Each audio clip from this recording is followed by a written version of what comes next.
What's going on, y'all? Welcome back to episode 80 of the Black Sensei Society, where we will be talking about our favorite anime episodes or manga chapters of all time. We want to give a huge shout out to all of our members, starting out with our Shikai members, Kai, Isoke, Dan Young, Dil Chill, Shar, and our Bankai members, Solo Boss, Leon, Antonio, Miles left. Shout out Miles. He's on his way. Nicholas Main, Yo Bosa, Queasy Plays, Trendy, Sausavelli, Jaden, Kent, Lipscomb, and also our Patreon supporters, Nick, Leon again, Trendy, and Jaden. Make sure you tell all your people we live everywhere. But how's everybody doing? How's everybody's start of the week? Man, I'm busy. I'm just happy to see y'all, man. Nah, Happy to see y'all. don't listen to Lonnie Ty. Don't listen. No, I'm just happy to see y'all, man. What? I didn't Happy do to see anything y'all. yet. It's been a while. Well, yeah, we've been working a lot. Welcome back, Sensei. Feels good. Getting healthy. I don't know how we survived without Santo. It was too long. It's been too long. Can't do that to us again. Absolutely. I'll tell my health to keep up. Then Appreciate it. All right, y'all. Todd, do you have any news at all, or are we just gonna go straight into agenda hour? No, I don't have any news today. All right, then give me a second. We're gonna get right into agenda hour. I just gotta Jesus Christ. Yeah, I gotta do this way. Sorry, my bad, y'all.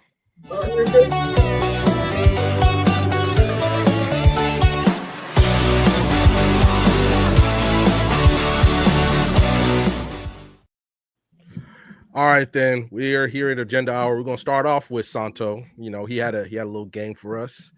Let's start off with something nice. Get y'all blood pumping. And Santo, go ahead. What's this game? all right. First of all, salute, Jaden. I appreciate that. Yeah, we're back here, and I wanted to do a small little team building activity called "Whose Man Is This?" So we played this game or this activity on Open Dojo, but we're gonna do it a little differently today. What I'm going to do, I am going to badly describe a character, and it's up to you guys, work as a team, to guess who I'm talking about. So let's see if the BSS generals can answer this question of whose man is this? I'm going to give an example first. So, this is the first description. She is the type of person that can walk into total chaos, explosion, sword fights, damn near next to superheroes and villains, and immediately start calculating interest rates. She has two great loves in the world, money and not dying. And she's incredibly good at pursuing both at the same time. She's the type of person that will steal your wallet and then give you an invoice for the lesson. Nami? Yeah, it's Nami. That's Nami. All right. W. So that's an example. So W, you guys got it. We're locked in. So, you guys ready? We here. Well, let's do this. Let's go. All right. Whose man is this? He dresses like a sleep-deprived magician who lost a bet in a high-end sunglasses store. He's charming, loud, and the type of person who you would absolutely throw a dodgeball at your face at gym class, then tell you it was for character development. His vibe shifts between world's most powerful being and a guy who absolutely should not be in charge of anything. Gojo. Hold on, I'm not done. You never know if he's about to save the day or take a nap mid-crisis. And honestly, neither does he. Who is this? Dang. Wait. I have a question. Is this like somebody that in any anime or manga? And I picked anime characters that you all know. Can I get a rerun? Beerus. No. Yeah, can I get a rerun? I was gonna say, is this Saitama? I would say Beerus is a good one actually, because I was thinking Naps shouldn't be really in charge. yeah, Loki Beerus might be right, but no, say it again, Santo. You said no for beers. Oh, you said no? It's not Beerus and it's not Saitama. Someone, So, wait, say it. Yes, yes, he dresses like a sleep-deprived magician who lost a bet in a high-end sunglasses store. He's charming, loud, and the type of person who would absolutely throw a dodgeball at your face at gym class, then tell you it was for character development. His Keisuke? vibe, no. His vibe shifts between the world's most powerful being and a guy who should not be in charge of anything. You never know if he's about to save the day or take a nap mid-crisis. a sleep-deprived magician. I feel like Keisuke was a W shout. I'm not gonna lie. But who dressed like a magician? You can wing it. Gojo, because Gojo doesn't dress like that. Wait, what does a magician dress like? I'm guessing like the fancy top hat. That's what I'm Like thinking. baggy, maybe. A Top hat, sleep-deprived. Is it a JoJo's character? It's not a JoJo's character. Can we get a hint? Somebody on the pod said it. You said somebody on the what? Somebody on the pod said it already, but not an official. Gojo? That's Gojo. Oh, someone said that already. Yeah, Yeah. Lonnie already said Lonnie that. said it, but he wanted to finish. Oh, Oh, I'm about to say, I know that he gonna save the day. Yeah, he pretty much is that person. He dresses like a self-deprived magician. He lost a bet in a high-end glasses store, sunglasses, and he's the most powerful being. Okay. I'm mad at it. Shout out Lonnie. All right, next up. I think this one's pretty cool. So he walks like the concept of hope personally offended him. Every time he breathes, it sounds like a thunderstorm is forming nearby. He owns a sword that is basically a metal car door, and he swings it like a spatula. Who is this? Ichigo? Kenpachi? No. It's a neat. Okay. Wait, a character that swings a sword. You said this. You said if they would look at disgrace at hope. If you called them like they were like, wait, say that first part. He walks around like that the concept of hope personally offended him. The concept of hope personally offends him, and a swordsman. He has a guts. That's Guts. Oh. Oh, that first one makes sense now. I was like, what the hell? All Yeah, right, well last then. one. Let's see if you guys get this one. She's soft-spoken, professionally dressed, and gives off the constant, uncomfortable energy of someone who's either about to offer you a promotion or feed you to the wolves. Every compliment sounds like a contract, and every smile feels like a trap. Makima? May. Makima. Makima. Makima. Yeah. $2 super chat. $2 super chat by Trendy. Y'all should do a segment on anime Wordles one day. Like Wordles? Like the game. the game Wordle? I'm down.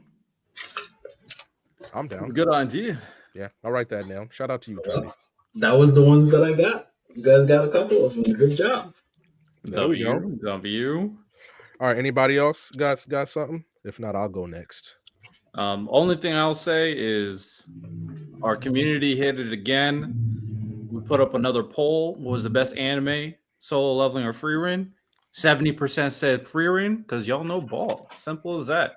So another W for our community for getting the question right on the test. By the way, real quick on that.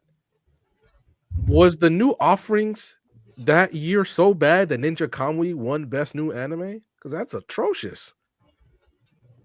I would have cheated and just given it to Frieren then if we're doing that. I mean, what do we remember what the nominees were? No. I think if I remember correctly, Uzumaki was one of them, and I was like, oh. Okay. I think Buchigiri was one, and that thing was garbage.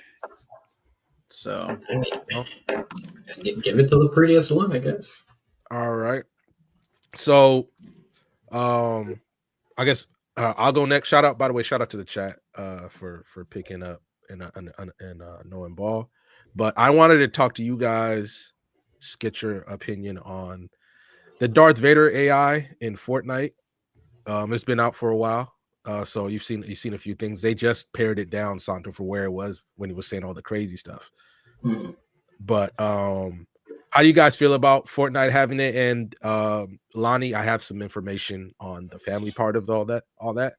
But how do you guys feel about that in general in gaming? And do you think it's a good idea or bad idea? And for me personally, I'm very against AI. But this is, I guess, one of the few instances I guess I'm okay with it, depending on certain factors, which I'll let you guys know later. Um, can you explain to me exactly the situation? Because I'm not really too caught up on that. So Fortnite, it's this season Star Wars related again, which they do every now and then because obviously Star Wars prints money. And they added a Darth Vader AI, like an NPC you could run to and get to join your team. But he's fully AI, like from his voice to how he moves, everything. So you could ask him a question like, "Oh, hey, Darth Vader, what's 2 + 2?" and he will answer it. So some people were like, "Hey, when you tell people that, they're gonna test the boundaries." And some of the stuff he was saying was hilarious. Some of it was hilarious. Like he brought up Hawk Tuah, like the Hawk Tuah girl. He brought that up, but then at some point he got very racist with it. He got very like aggressive with it to the point that what call it Epic Games had to like go back in and fix the AI to make him. He's basically a net neutral now compared to how he was before. So the voice, like, and I say everything, the voice is also AI as well. So they just basically used James Earl Jones's voice from, obviously he's the OG voice, and that was kind of like the basis. But they're also getting sued by the SAG-AFTRA because they use the AI voice. I mean, for me, when it comes down to it, I'm always down for innovation. I think that if you can make the product better in some way or the other, then I'm cool with it for the most part. You just got to make sure there's certain regulations and stipulations. That's just been my overall premise in regards to AI and a lot of different sectors and industries in the world right now. Just make sure that we have a certain cap on what it can do or what it should do based on its application. Overall, I mean, I think it's pretty interesting to have a fully AI or AI video game character, especially in an open world game where you can basically do whatever you want. And obviously, you have to win the battle royale or do whatever the other game modes that Fortnite comes up with. So I'm cool with it. There's a lot of potential with that to make more and more interesting games, because ultimately, there's going to be that one, ceiling of, okay, how good can we make gaming is, and all they've been doing is increasing the graphics. So maybe AI is the next step to make the games even more dynamic than already was. So I'm okay with it. I mean, for me, is my mic okay? By the way, Yeah. okay. It's better. For me, I think that's all the racial stuff and all the we have to understand that a lot of kids, a lot of people are going to misuse certain things. So that's up to the gaming companies to actually regulate and put in parameters to where that's not available for use. But in terms of AI, and we're actually going to have a conversation about this in a future video, by the way. We tend to pick and choose when it's good and when it's not available. From my experience, a lot of like designers and stuff like that, they completely hate AI, but then 5 minutes later you see them use Chat GPT type thing. And that's where my pushback is. I don't think it's a problem for that type of like Riddell said about innovation, which is actually what we always strive for as people. We always try to innovate, make something new, make something creative. And that's perfectly fine, at least in my opinion, when it comes to gaming. It's just putting things in place where it doesn't get abused or misused. And in this case, that's what happened. And that's my opinion on it. I just think in terms of this isn't really an against AI conversation. It's more of how it's being implemented. Anybody, Lonnie? Overall, I'm split when it comes to AI. I do feel like there needs to be like some types of regulations and rules, and you can't just do something like how they use the Darth Vader voice without permission and things like that. Yeah, hopefully that bill doesn't pass where we can't do anything AI for 10 years because that'll get dangerous. Yeah, All right. you're asking a lot. Ty? I've kind of accepted where AI is going. I know from like an art perspective, a lot of people have issues with AI, like AI art, and people using AI to write stories, etc. I do think AI can be a good tool, and that's just where it's gonna go. Like people, whether you like it or not, that's kind of like where the future's headed. So I'm basically at this. I'm just like Ty in this point, and Santo. You and I have had numerous conversations, and like me personally, I don't think we should delve into it until regulations are in place. But that's me living a dream world. Lonnie's right, and I really want to have this conversation because the last question I'm going to have for you, I was just basing it how it goes into the anime world to make it more anime focused. But I didn't like it, but I guess I'm okay with it. It's basically for the Darth Vader thing. The only thing is, so there was a big hubbub when it first came out because people didn't know James Earl Jones, like his family, was contacted for this, and then they came out and said, no, we gave Epic permission to use James Earl Jones's voice. The problem is, Lonnie, I guess you could also say is that Disney technically owns it because that's what happened.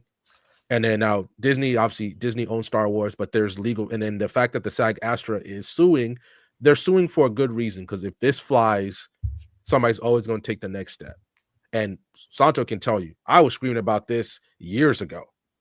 And I'm like, it's not the AI itself, it's the person behind it. And if they pass this bill where we don't touch AI for 10 years, by 2035, shit could look so much different in the country depending on what goes. But okay, so now this goes into a different thing regarding regulation and whatnot. My thing is, what form it just opens up Pandora's box. Is like, what form of AI are you going to ban using for 10 years? I mean, I don't know the specifics of it, but to give you a quick thing, the government's passing a bill where they don't touch the AI industry at all for 10 years. It's completely no oversight, no nothing. They just we'll pick this issue up in 10 years. Oh, so like just have Free Let it be the Wild West. Free reign. You have free reign for 10 years, then we'll come back and we'll see how everything shakes out. that's crazy. That sounds wild. Yeah, I need to I plan to do a full political stream going over the entire bill to see exactly what it says later. So I'm not going to really comment until I see it, but that's just kind of general sentiment of not regulating it. And based off no evidence, this is just a perception thing based off how I understand certain people and certain political agendas. I can see that there would be a lot of benefit to let AI run wild as an investment. And I'm guessing that's what they want, is AI to boom so these investments go wild. So yeah, it's a pretty messed up stuff. It makes no sense. A lot of these companies want to use AI to not pay people. Like the movie companies, they want to be able to use AI for actors who die, so they can keep using them. Died, and also just background actors and stuff like that, so they don't have to pay those people anymore. If it's like a small role, they can have someone. They can just have an AI like do like a small role instead of just paying an actor. So like they're using a lot of these companies want to use AI to cut costs, like use AI to like try to fill in someone's job or parts of people's jobs so they can pay them less. Like that we're already company after company is already doing all these cuts to people's jobs. So it's like if they add AI on top of that, how many more jobs are going to be lost because of this? No, I'm with you. I'm just giving it a potential reason, a very evil reason, but it's definitely a reason that they would probably do something like this so that investment goes up. But I already said this earlier. I agree with everybody. I think AI needs regulation. So this is not good. So the last part of this, and Ty, I want to ask you to start because I think you being with what you do, I think your opinion is I think very valuable here. So the last time we had any kind of AI talk, I freaked out because like Riddell played that 2-3 second clip, and I lost it because I'm like, besides the fact that it was bad, it was horrendous. Like, you didn't even try. You literally went and bought the first software you saw and all that. It's what it signals, because you being a mangaka and you potentially having your work, especially if he gets picked up for an anime and things like that. How do you feel about AI entering your industry in particular? Have you noticed any kind of um like things you should worry about, or even like what conversation are you having with your mutuals about this? So there are actually like AI mangas that are on publishing websites now, but the problem is that it's easy to tell it's AI. Very easy to tell. If you AI images are not as expressive or dynamic as real people drawing, so you can always just tell when the storyboarding or the character expressions or their body language is very flat, you can tell it's AI. Oftentimes, the thing about it is, because some issues I would tell people who are writing with AI is that you cannot copyright AI. So if you make a manga and it's fully drawn by AI, you can't copyright it. So you can't own it. So in theory, if Riddell puts out AI manga that's fully drawn by AI, I can take it and sell it. He can't stop me because it's AI. Because it's take it. So you know what I'm saying? If your story is completely written by AI, then I could take your story and publish it. You can't stop me. Legally, you can't stop me.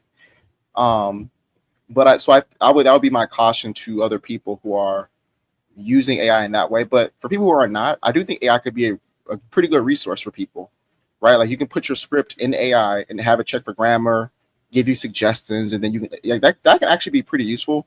Or it can be used for referencing. If you're like drawing, maybe get references. I think that's fine for me. But I would say a lot of artists, people who are super big artists, are very concerned about their art being taken or the morality behind it. I agree with them, but I don't think it's that big a deal, because I do think people still hunger for authentic storytelling, real people telling real experiences. A computer just can't do that, because computer has no soul. So, and I would agree with you, especially in the field that I work in at graphic design. A lot of my peers are freaking out because it's like, oh, it's gonna take over all our jobs and stuff. Like, I'm like, it's really not. yeah. Would it take away some jobs? Sure. I mean, there's a clientele that will be using AI by themselves, and it removes that small percentage of clientele. But aside from that, like, no, it's not going to affect your artistry. It really isn't. People are just up in arms for, and I think it's a little bit of an overreaction personally. And this is coming from a graphic designer. Well, That's just me. The only reason why I feel like it is and it isn't overreaction is because, like, the art field is so small as it is, and so I feel like anything that like affects the art world's jobs is going to be overblown because it's such a small community as it is. So, like, I think they would amplify, especially since like they have such close ties to the media itself and like getting information out there. I feel like because it's some artists losing their jobs, even if it's just a small amount, that's why it's as big as it is. Everyone tells you, like, it's when you're in school, don't be an artist. There's no real money in being an artist. Yada yada yada. And now it's gonna be even less profitable to be an artist. So it's like I kind of see both sides. Yeah, you know something about that? Because I don't do art, obviously, art full time. I work and for do other things. But what I would just encourage artists is that it is, like I said, like, people crave like authenticity and genuine human expression, like, regardless. Like, it's just something about seeing the way that you see, like, Oda's specific art style for One Piece is so unique, so expressive, that AI just can't do that. Like, not to that level, at least in my opinion, it can't. So, yeah. Co-sign what everybody's saying. Ultimately, it is a tool. I actually had a conversation recently with someone who was my Uber driver bringing me home, and I do think this was a good litmus test on how to engage in these conversations of something that people don't understand. This is just common there's a new technology. People don't understand how it works, so everybody's up in the arms. They're gonna take my jobs. You know what I'm saying? Shout out South Park. When it comes down to this, there needs to be regulation so it doesn't kind of go over the edge.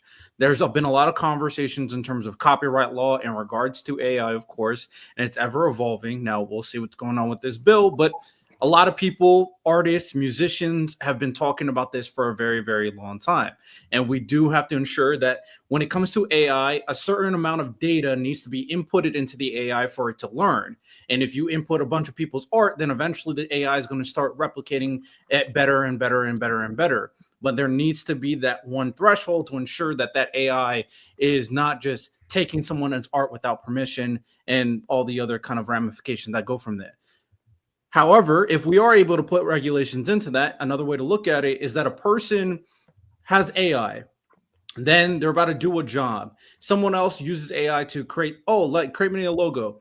They get a logo created. They have no idea what the hell they're looking at. Oh, it looks good, but they don't have that extra eye to understand the certain colors, textures, and how it represents a brand, as well as where you would put it and all the other X, Y, and Z's that I'm sure Santo and Random know more in-depthly than I do.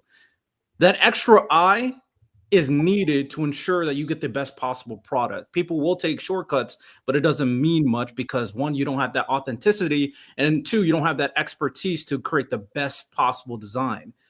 So imagine someone who does have that eye, they use the tool, they're able to get something like that done much quicker, and then go to their next customer and then bring in the revenue. So that's how it can be used as a tool to increase efficiency and get more stuff done. Bottom line, despite everything I just said, we just got to make sure we have proper regulations, rules to ensure it just doesn't go over the line. That's the biggest thing here. All right, there we go. Okay, let's get it back to something completely anime. I know this came across my timeline, so y'all said it. Live action Chopper. Have all y'all seen it yet? Yep. Yeah. Yep. Because if not, I was gonna play it one more time, like the whole kind of at least parts of it, so we could see it. But what do you guys think of live action Chopper? I mean, you can still show it, but I thought it was good. I mean, if you're asking me, I thought it, animation wise, it's the best they can do. I mean, I don't know what people expected from Chopper. I mean, it is what it is. Santo, you're cooking. You're cooking right now. Well, real quick, Santos just gifted What 5 memberships. Let's out. go, WW. Appreciate you. Mhm. But yeah, I really don't know what people expected. Like, it was going to be CGI, and it showed up as good looking CGI. For me, I'm just not the biggest fan of the voice acting. Especially now I'm being officially caught up with the One Piece anime. It was a 3-month long journey, and I'm here. Yeah. Other than that, it was alright. That ain't easy to do, Santo, especially with kids. You caught up that quick. Wow. Yeah, he was locked in. All right. Shout out to Santos. He also became a new member. Bro, giving out memberships before he's even joining the club. Shout out, bro. Appreciate it. Shout out. But here, what's up? It's a live action. I thought it was pretty good. There are like always gonna be weird people that are just hating on it online. The only thing that I could like even slightly critique about is like in the manga and anime, he always has like these big facial reactions. Like he has like a big ass mouth. It looks like he has a small mouth. So I'm wondering like how he's gonna react on screen. Because he's some of the comedy relief. He's the one that like freaks out and crashes out and stuff like that. So I'm just wondering how that's gonna look like. But looks adorable. All right, here we go. Chopper, you're hiding the wrong way. We can all see you. Chopper, come out! Hi, Tadoom. My name is Tony Chopper, and I'm sorry I can't be there in person, but... Oh, I'm supposed to tell you about One Piece Season 2. Help! Someone call a doctor! Oh, wait. I am a doctor. Come on, Chopper. You can do it. Oh, okay. One Piece Season 2 is coming in 2026, and you'll get to meet new friends, and foes, and me. You did it, Chopper! Everyone, Give him a hand. Wait, is it over? Shut up. I don't need your clapping. You jerks. I mean it. Oh my god.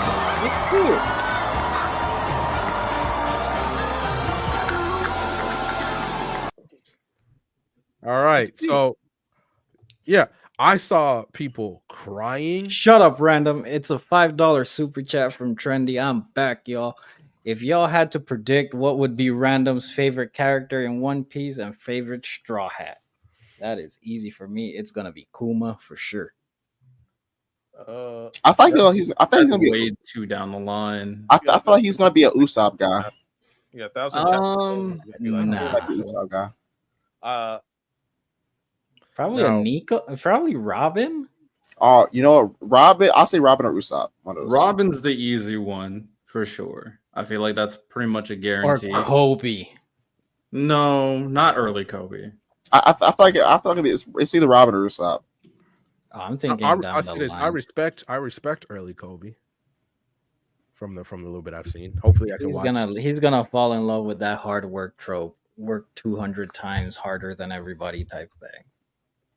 Absolutely. That's how I'm gonna go Robin. I'm gonna go Robin for sure. Potentially Chopper. Yeah, I'm gonna go Robin.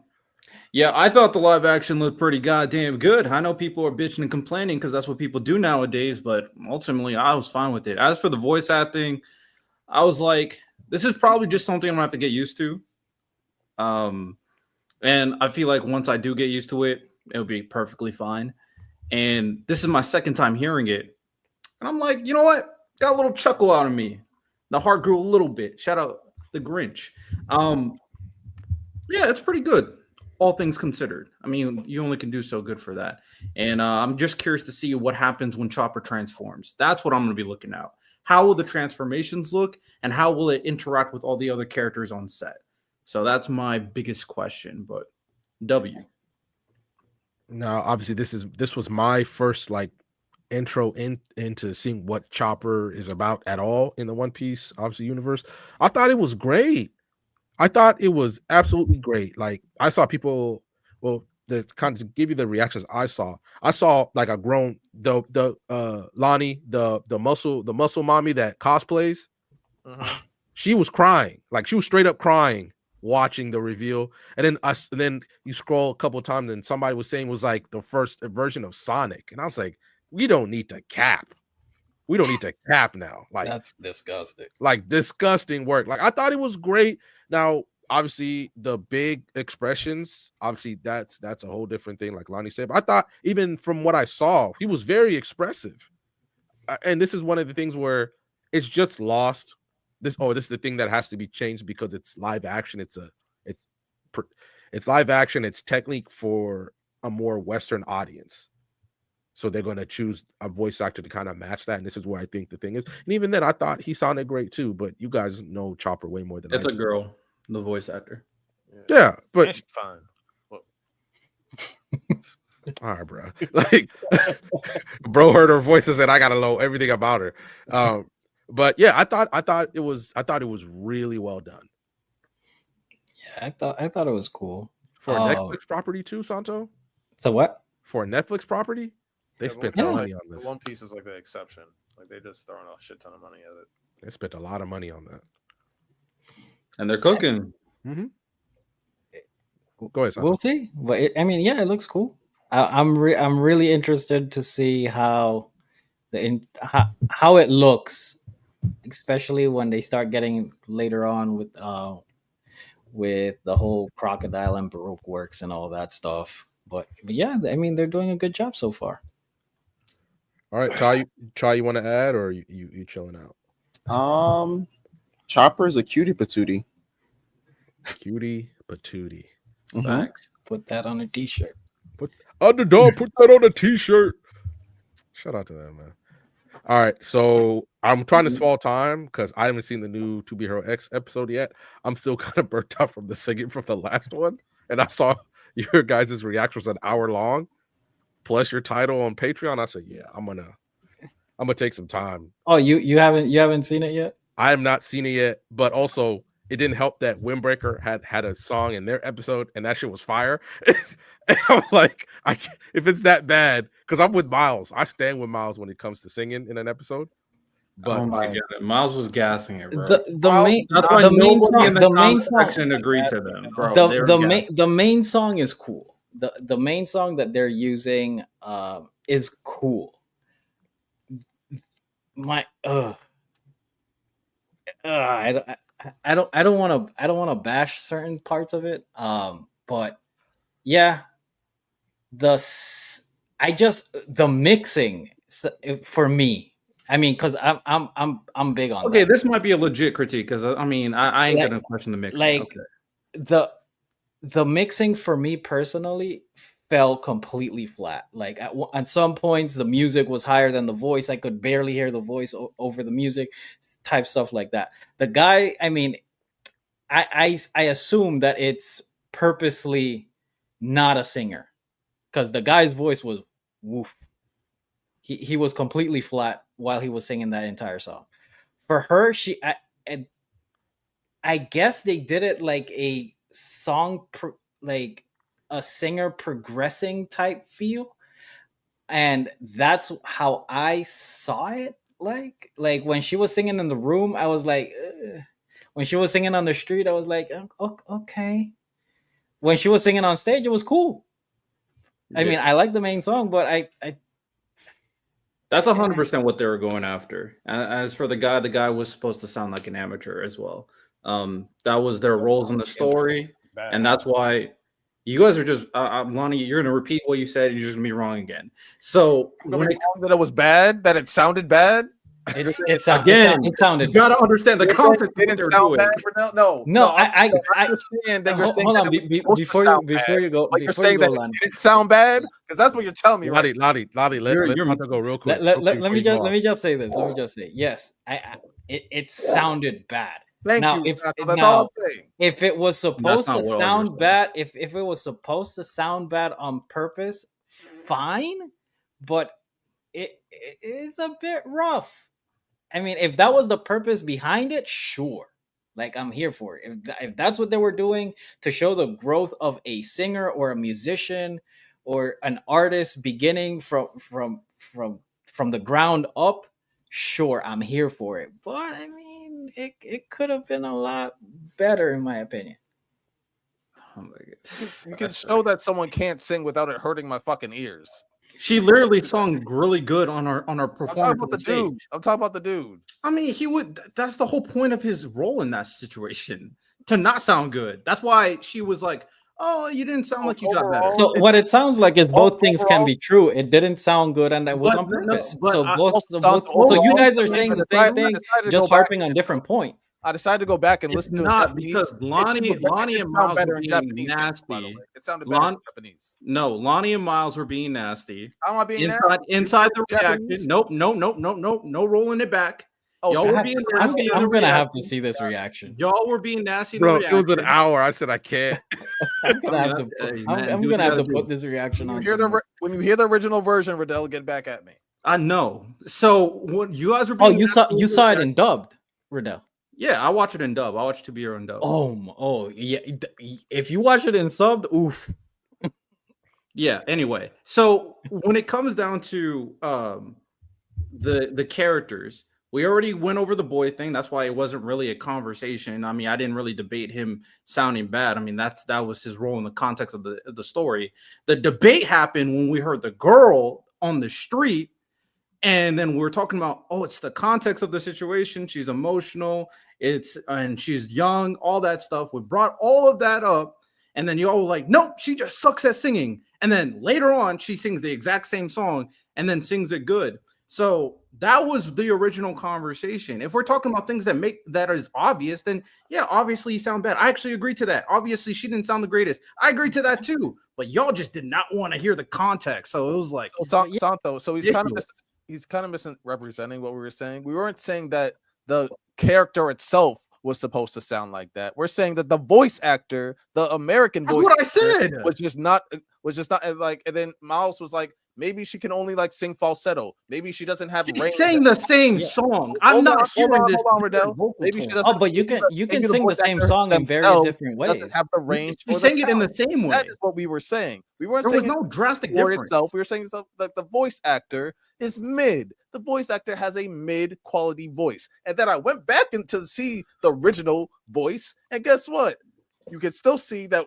You can still see the difference. The voice acting and the talent in terms of the singing from the voice actors was different. That is my point. But you Okay. didn't hear the original version. You're just going off of your own theories and your own I don't give a bullshit. I'm shit saying, about what the original watched version. both. That doesn't change You the know, context of the I watched conversation. both, and guess what?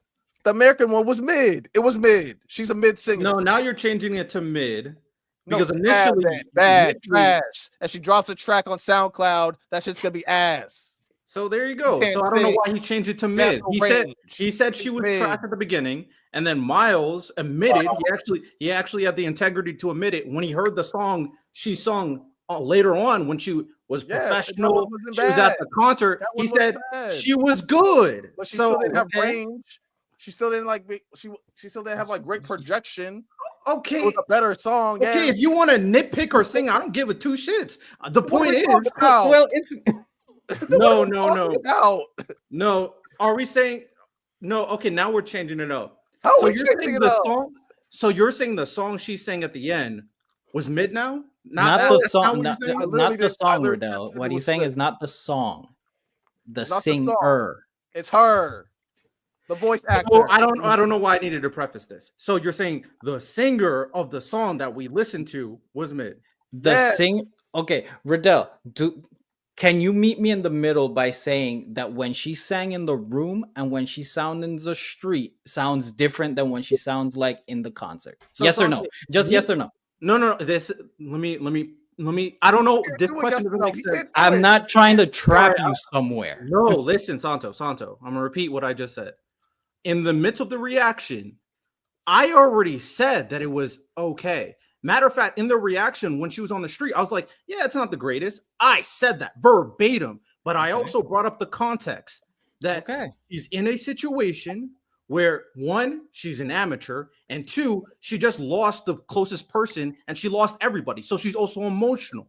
So in that scene, she was Okay. emotionally singing and she was an amateur. I brought up that context, but the entire thing that Miles and Lonnie were saying, oh no, she's just ass. But then we knew for a fact after time went by, she found a career, she became a professional, and then she went on a concert. Then it's like, oh, now she's good. I'm like, bro, the context. So that's why it was so annoying when you guys were bringing up, oh yeah, she's singing ass. I'm like, she did that on purpose. That was the role she was doing while she was singing there. Now, if you want to be Mr. Elitist singer, she's not Kelly Clarkson. I don't give two shits. The thing is, she sang well. She sang well at the end. She could sing well at the part she did sing well, but that wasn't what was going on. She was supposed to represent an amateur who's emotional. That was the scene. Okay, and what I'm saying, this is what I'm saying. I don't know what y'all got going on and the reaction, but what I'm saying is this. All I'm focusing, I get the context. I was just pointing out. Yeah, I'm not looking at you for this. Oh no, I got you. I was just talking about practical things. In the beginning, it didn't sound great. In the next part, it sounded okay. Two things can be true. Santo, the original argument stemmed from Miles saying that the bad singing was taking him out of the immersion experience of that. Oh, I can understand that. Yes, which I agree with. The bad singing, whether it's for a purpose or not, was giving a negative effect to the viewing experience. I can definitely understand that. I mean, that's personal preference. That was not the original argument. You just were Yes, it saying was. that no. We can't rule. We can do it. We can do it right now. Well, I'm chat, go on dead ass reaction and put it in the everybody in comments. the comments was like, What y'all were is fucking about? tripping. They were like, y'all were tripping. So if it comes down to this, the context of the I situation don't was care because every time they tell y'all us- were tripping. they don't matter. Y'all were tripping. The context of the situation was very clear. Y'all thought the voice actor could not sing. And then later on,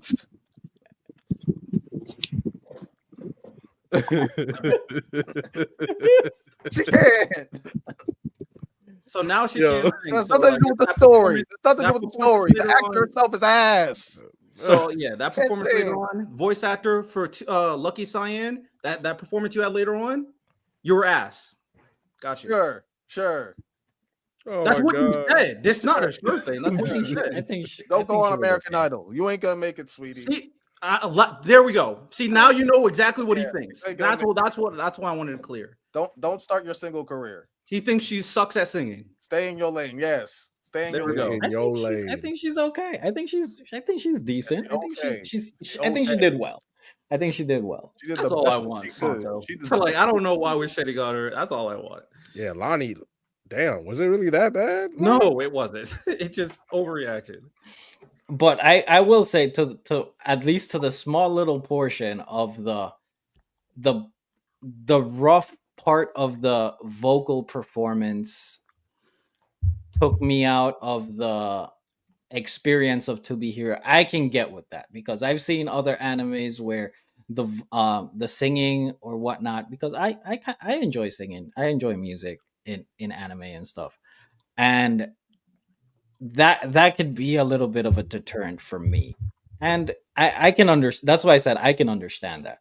Was it a complete dog water stuff? I'm like, I wouldn't say that, but I mean, was it the best? No, I've heard a lot better, but I won't say it's complete trash can juice. I won't say that.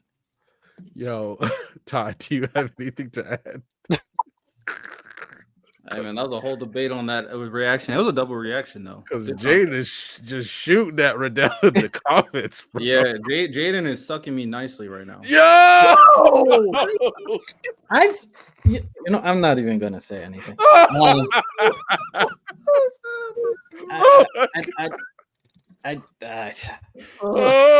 He didn't say pause. Oh! All Diddy. Hey, Jaden, we're still cool, though. Diddy. You know what I'm saying? It's all friendly. All Diddy is insane. Oh, Diddy not is gonna get what Riddell just insane. Hey, man. Can't trust this man with anything, bro. Hold up. Let's just go to the next topic. I don't know. Whoever said all Diddy is crazy. What? Because you didn't pause it. You just said Why does it have to be Stood on Diddy? You just Diddy's said wild, you bro. Stood on it. No. I got the Not next okay. topic. Yo, Jesus hold Christ. on. All right. All right, Bro. we're gonna rank these. I have 8 animes that started in the 90s, and we're gonna rank them from 1 to 8. The blind rankings? Yeah. Yeah, blind rankings. First name up, Neo Genesis. I hate that anime. Like 7. How many of them? 8. Can I say 8? I hate Shinju with a passion. I'm going to say Can we 7. go 6 to be safe?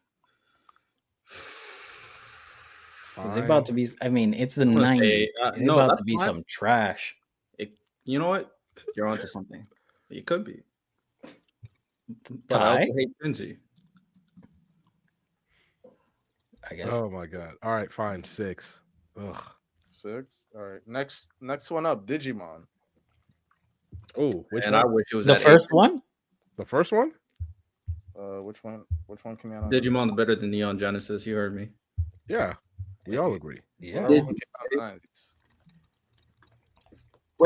Wait, Neon just where was it at? 6. 6, and this one Riddell says 5 because it's over Neon. Yeah. Big meaning. Should have put it at 8. Oh yeah. Oh yeah, low key. Neon just I said 7 to be safe. I said 6 to be safe. Yeah, be this is safe. Digimon Adventure. Let's put Digimon at 8. Wow. No, that's crazy. Can we do like 3? I was gonna say. I was gonna say 5. Difference. 8 and 3 is a big difference. I was gonna say 5. Which one was it? 6. I mean, 7. Which Adventure? Is that what you said? Digimon Adventure? What's up, Benji? Yeah. Ah. ugh. I was gonna say 5. Bro. I'm cool with 5. I mean, I like Digimon, so I I'm mean, fine it's with it's 5. y'all. Who was 7 or 5? So which one? What's up, Angie? I'm going 5. So 5. Next one up, Sailor Moon. 8. Damn. I ain't gonna lie, man. Y'all tap back into Sailor Moon. I'm good. 7 or 8 is no. I'll tell you what though. 7 or 8 sounds about right. No offense. We love the one of the goats, but 7 or 8 is about right. Wow. Okay. What about I'll go with Ty. Ty, remember, I'm agreeing with Ty. wait, No, Joe? I'm a great teammate. I'm agreeing with y'all, Ty. 7 or is it 8? Listen, I am Riddell's mouthpiece. What? I'm gonna show you. Okay. Riddell said 8, and I'm just conveying what he feels. So I think we should do 8 like Riddell, right? The lack of accountability. Okay. Well, Agreeing. I'm sticking with 8. So this time I'm okay with you agreeing with me. All right. All right, I'm cool. I'll slide with Riddell. We'll do 8. All right. Next one up, Yu Yu Hakusho. 7. I mean, And punching the Oh, air. no, Right now. Ted told you said that with Kent full is chest. punching the air. No, Right now. wait, hold on a second. All right, wait, hold on. So what spots we got left? We got 8 is gone. 7, Wait, hold 8, 5, 8, 5, and 6 are gone. I'm not gonna lie, bro. I think there's a lot of anime out there better than you on the show. I'm be honest with you, but I get it's a classic, though. I need Kent. I need I'm Kent agreeing over here with Ty. immediately. 7. I I'm agree. with Ty as well. 7. I agree that this is what random believes. So I think if random believes is Hey, 7, yo. right? That shift of blame is crazy. Yeah, boy. That's so nuts. All right, yo, Lonnie Reiner said 7. All right. 7. All right. Next one up, Berserk. See, I'm telling you, that's he 2. Is I there got- something? I got that 2 personally, but I don't know how many anime that. Well, you said anime, not manga. So anime. So let's think this out. So what's not? I mean, Dragon Ball isn't up yet. Cowboy Bebop is in it's not strictly anime. Yeah, this is just the 90s. 90s anime. 90s that came out. Wait, The anime that came no. out. So Dragon Ball wouldn't count because it came out before. Wait, hold on a second.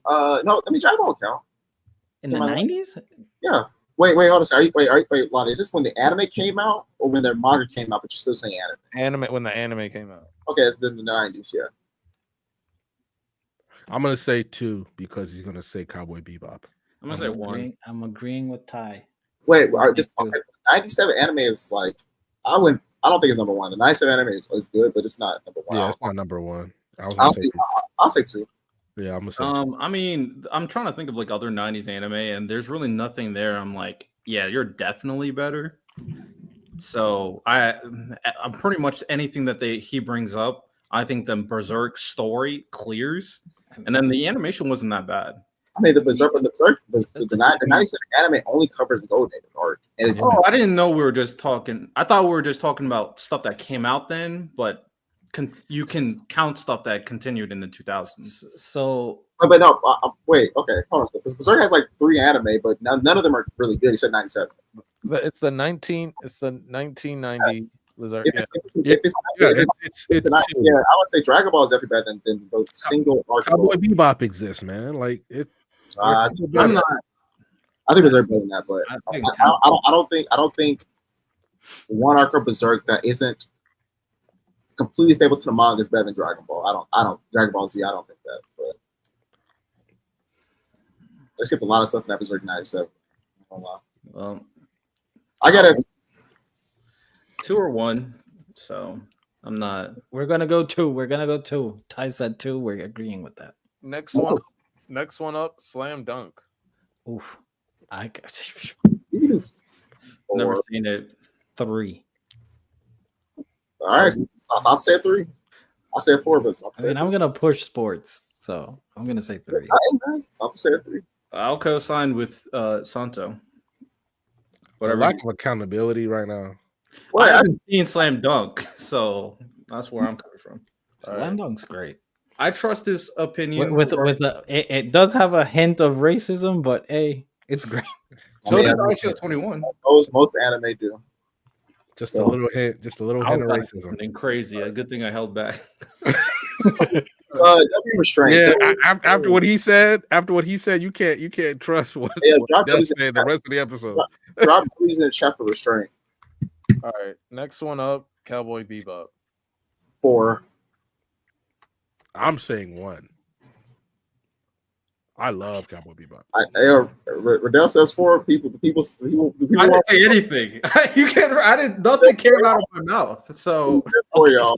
so if I put Dragon Ball versus Cowboy, Dragon Ball.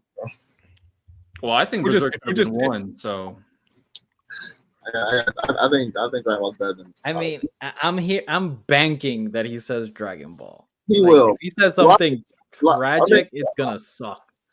Lonnie, true. 'Cause- Lonnie, all right, no. Santos has a point here. If we're playing the proportion game, then what's the chances we're gonna actually get a good anime for our number 1 spot? Like Cowboy Bebop, even though I don't think it's like better than Berserk, I think you can argue it should be number 1 at the very least. who arguing that? He about But to say. you, but he about Ty, to you say have to some take into bullshit. account. He could name, I'll say focus. Go ahead. yeah, he could name any anime. He could name any anime. You got to remember that. Lonnie's not a monster enough to keep on Dragon Ball. I don't believe Lonnie's that type of monster. Well, You know what? Let's do it for the content. You know, Cowboy at 1. y'all say one. I don't think Lonnie's that type of monster, but go ahead. He about to say some bullshit. He is about to say some bullshit. Cowboy at 1. Okay. So we He's gonna have say Sakura Card Captors. we have Sailor Moon at 8. We have Yu Yu Hakusho at 7. We have Neon Genesis at 6. We have Digimon at 5. We have Cowboy Bebop at 4. No, he said 1. Oh, we have 4. Oh, they said 1? You said 1. Oh, Yeah. Okay. We have Hunter x Hunter 1990 version at 4. Low key, that could have been 1. Slam Dunk at 3. Berserk at 2. And Cowboy Bebop at 1. Yo, low key, I should have won my gut, bro. I'm not mad at this list. Like Objectively, the list is not bad. yeah, I'm not mad at it. I got Lonnie actually didn't hoe us. Well, Yeah. no, I knew that you guys would assume Dragon Ball. Like Ty did assume I would have Dragon Ball on there. I didn't think you were that type of monster, Lonnie. Well, I should have known.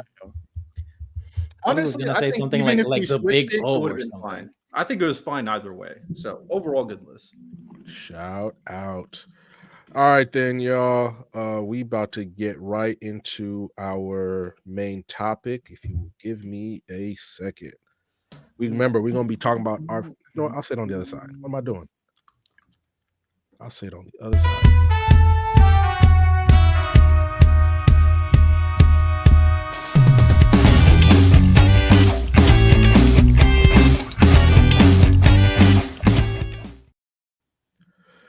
All right, y'all. We are now at our main topic of the evening.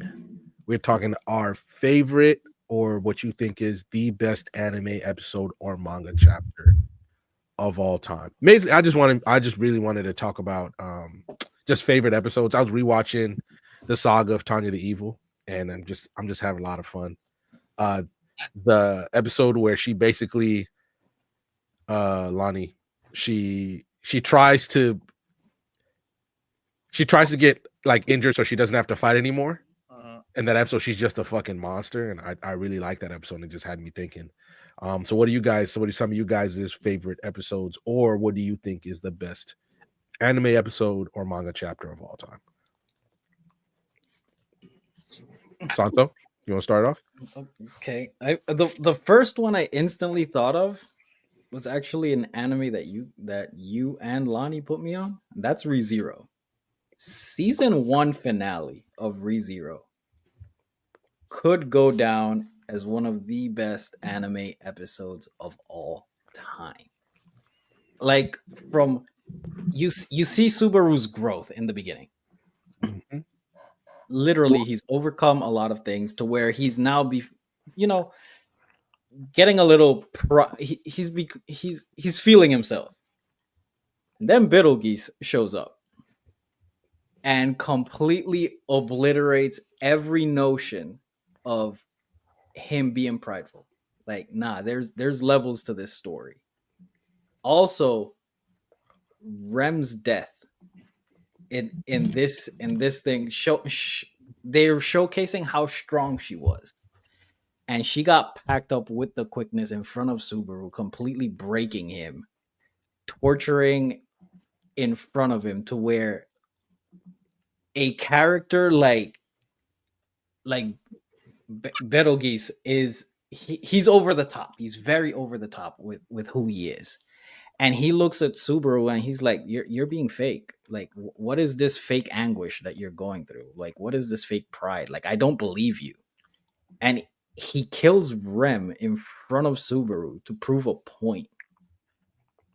And this entire time, like, Subaru's trying to protect Rem and also stay away from the mansion, to where Rem's dead at this point. And he just aimlessly walks towards the place that he's trying to get away from.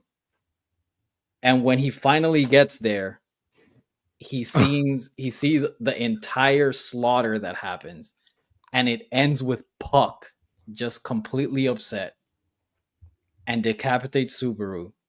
Rolling credits, you just see the snow building on top of Subaru's body.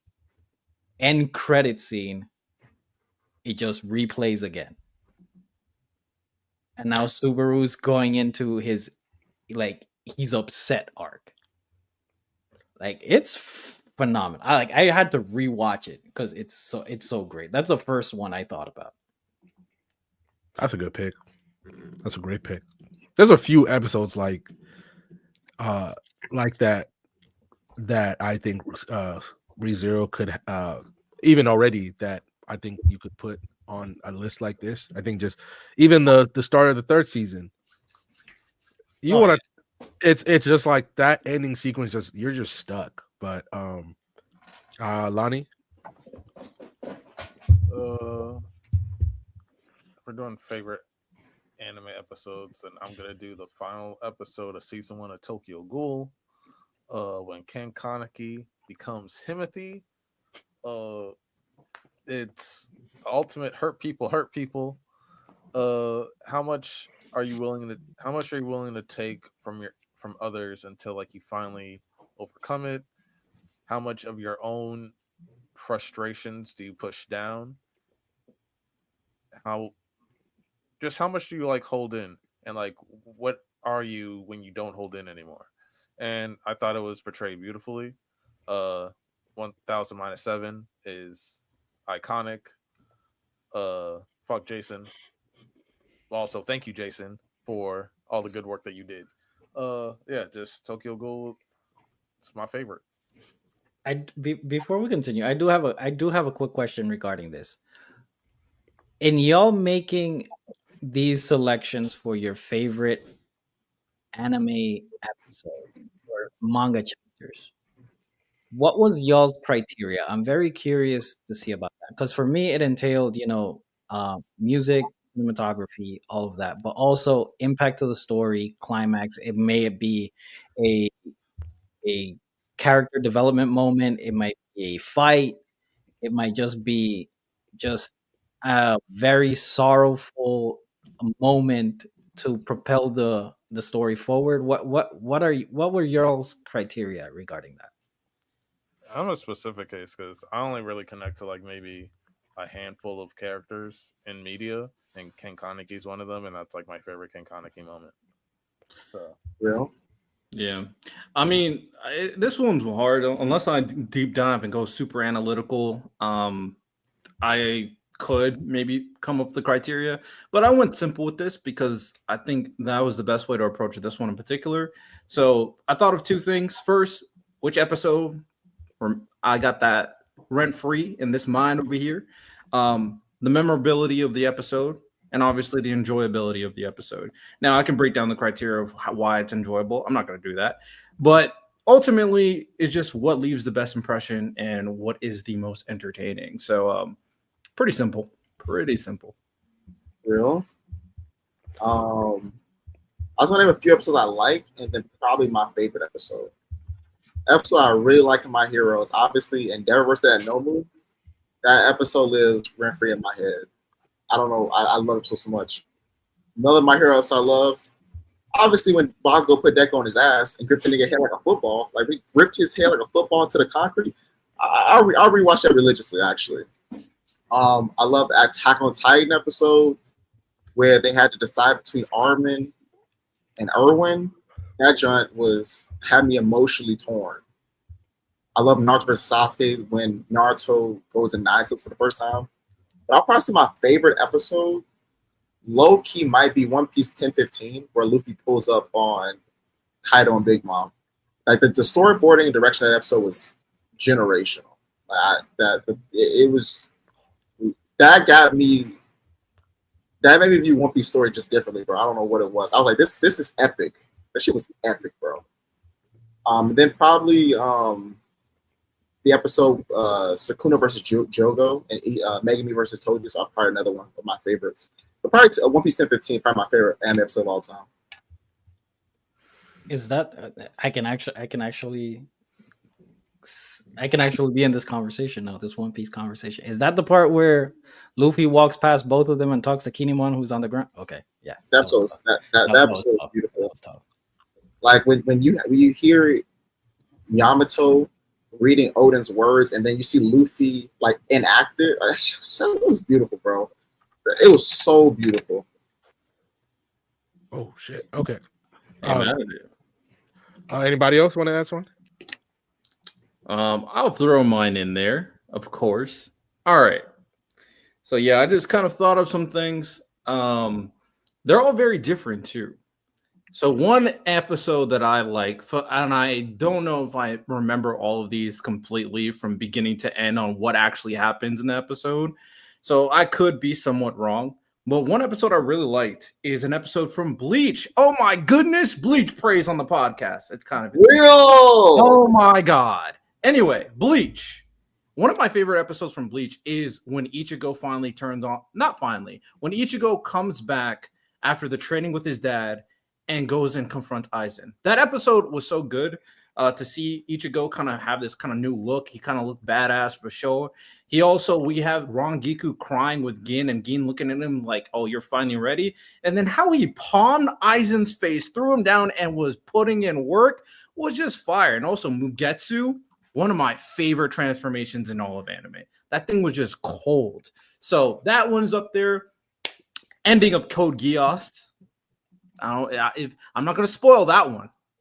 If you've seen the ending of Code Geass, Code Geass is still going. What you talking about? Someone said, "Oh, that ass pull power up." Wow. Hater. Kai, get the hate out of your heart. I was reading the chat. I said Kai, but Kai, you too, actually. You too. I got it. You get the hate out of your heart as well. I have a better Bleach episode. Better Bleach episode. Wait, you don't care about Bleach praise? Wow. Damn. Wow. We gaslighting around here. That's peak gaslighting, but it was a good one. Real quick. And by Angie Card, $2 super chat. If using context, the Adam versus Zeus episode in Regular Ragnarok was fire. Yeah, no, facts. I was gonna say this. When Adam says, when they ask Adam, why are you fighting, and he says, what father wouldn't fight for his children? I was like, man, that's tough. Mm-hmm. You know, the wrong favorite Bleach episodes. Bleach episode 166. Does anyone know what the episode is?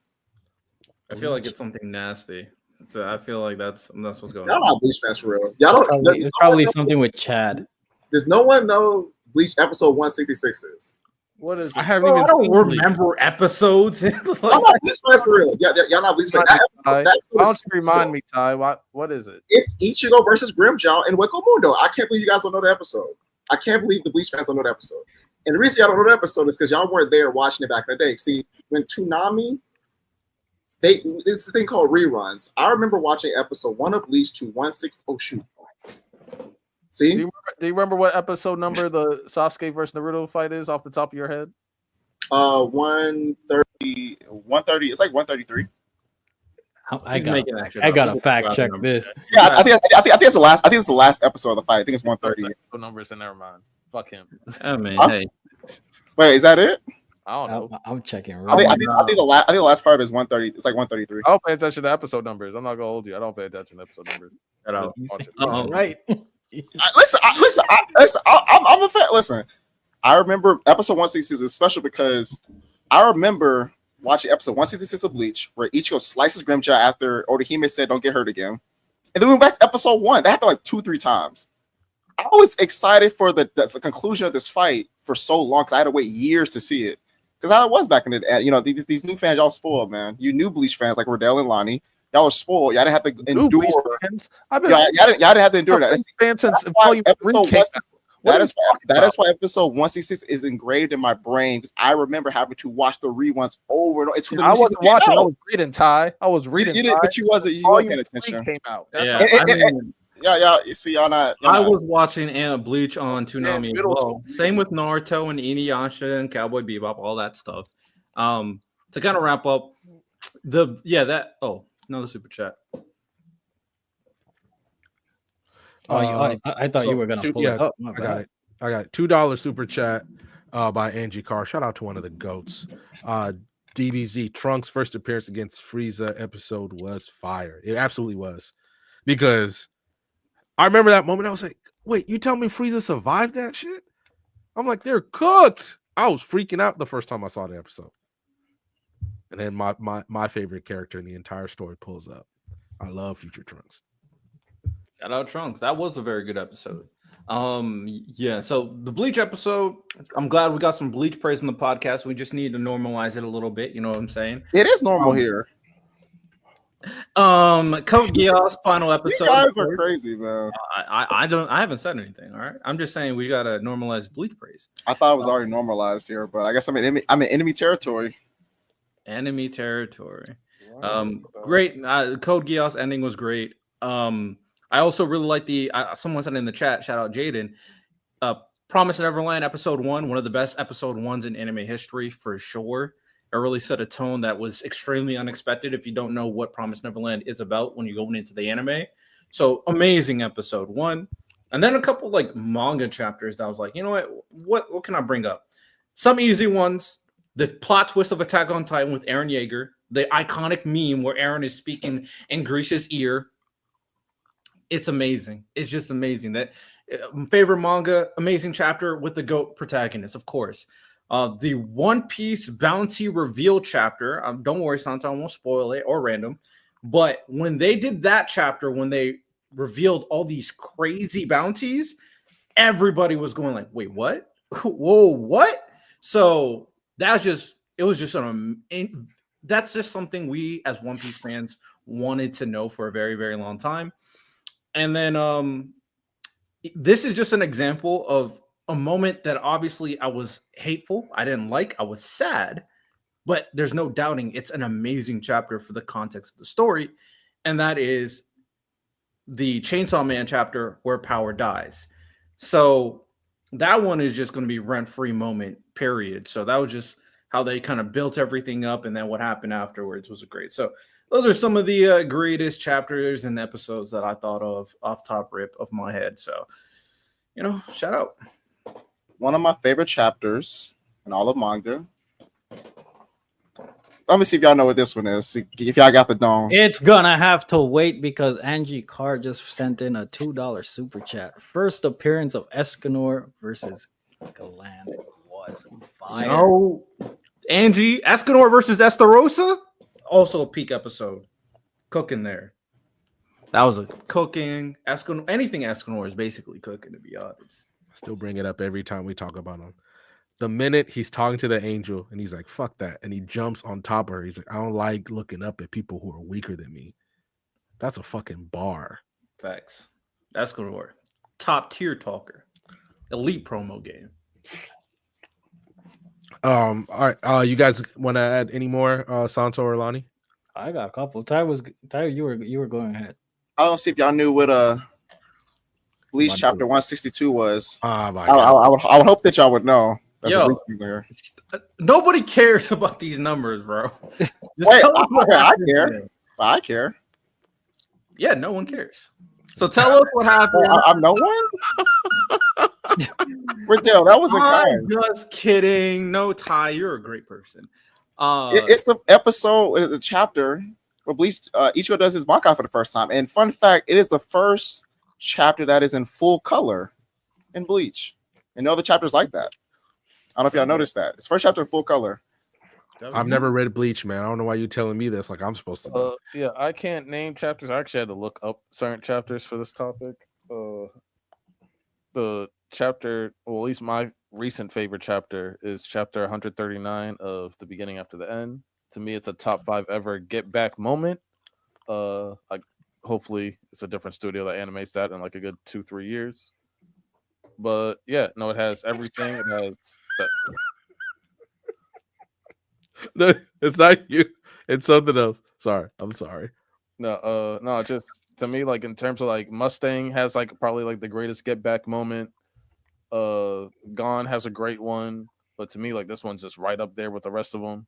And yeah, it's also I think a top 5 Himothy moment for me too.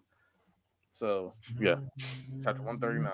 When y'all I get would have to say another one that I have is the basement for Attack on Titan. Facts. Like we were man, so many people gave up their lives just to try to find out what the hell's in this basement. And figuring just the aspect of a photograph, like something is as right now you would just see like a photograph, it's like so insignificant. And that time in that area of the world, like them being completely cut off and just a photograph and an explanation of what it is just completely opens up the world. Like I thought that was crazy when I saw it. I really like how they do that too, because whenever they show that, like when I'm reading like an isekai or something like that, and they just like bring up a modern aspect, I'm like, how the fuck you about to explain this? Because you about to tell them some sorcery. Like imagine trying to explain somebody in like the 1800s what a phone is. Yeah, You know, it was crazy. Like when their reaction to like what the hell is this? Like who drew this type thing? And then in the back of it, just explain what a photograph is. Something as simple of just explaining what it is, like just opened up the entire world of AOT. I would say another stretch of chapters I love is Confessions and then Wounds Part 1 and 2 and Berserk. Those are still probably my favorite chapters in all of manga. Those 3 chapters, bro, it did something different to me, bro. I realized, oh yeah, this is writing for real. Like seeing Gus and Casca together for like that shit was beautiful. Also, there's a chapter. I'm not gonna spoil it for people who read Vinland Saga. But anybody read the Vinland Saga manga? I haven't read it in a very long time. I know it's ending, so I'm gonna pick it up when it ends. Yeah, that's basically where I'm at. But I've read up. I feel like I've told you this before. I read up until a certain person forgives another person. That chapter has made me cry like 3 times. It's so crazy because I read it for the first time, and I just randomly started tearing up. I was like, "Wow, that was it caught me off guard." So then I went about my day. The next day came, I read it again. I teared up again. I was like, okay, maybe that's just. Then I read the next day, teared up again. I was like, okay, this is crazy. That chapter is genuinely beautiful. Mm-hmm. That done is peak. I agree. I'll add a few. I was gonna say real quick. Last chapter, the chapter Aki answers the door, knocks on the door, and Denji answers it. The snowball fight chapter is also crazy. Yeah, but just like it was just like the shock value because you just don't see that happening with Aki, and you just like, oh, Denji's about to just do whatever, and then Aki answers that door, and then everything just changes instantly. So that sticks in my head. I got a few, obviously. My favorite stretch in all of Dragon Ball, like Dragon Ball Z, even including Super and all that, is when Gohan goes to high school. I love it. Oh, $2 super chat by Angie Carr. History of Trunks was peak, bleak, and brutal. Yeah, Future Trunks is the guy where all the consequences were avoiding, it all happens to him. Like his Supreme Kai dies, so Beerus, he never meets Beerus. Like all this stuff that happens to him, it really, of course he doesn't know where New Namek is, so like you just gotta figure it out all the time. So I love that. It was a great. I think that was the first Dragon Ball movie I ever watched, History of Trunks, and I was like, God damn, bro, let my boy Trunks get a second. First movie you watched? That was the first movie I ever watched. Good God. Oh, Dragon Ball movie I ever watched, and I was like, dang, bro, like, is he gonna be okay? Have you seen all the movies? Most of them.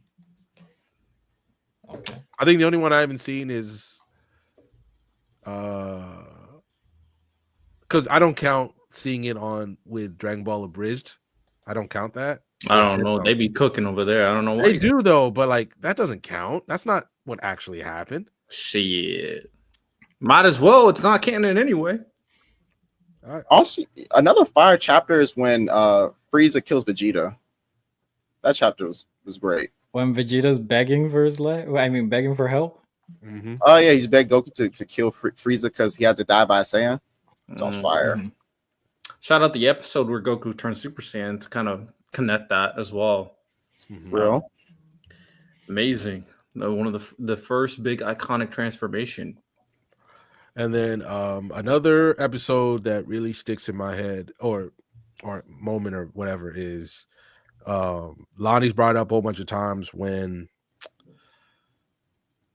Mai dies in the movie. Like that shit broke me, man.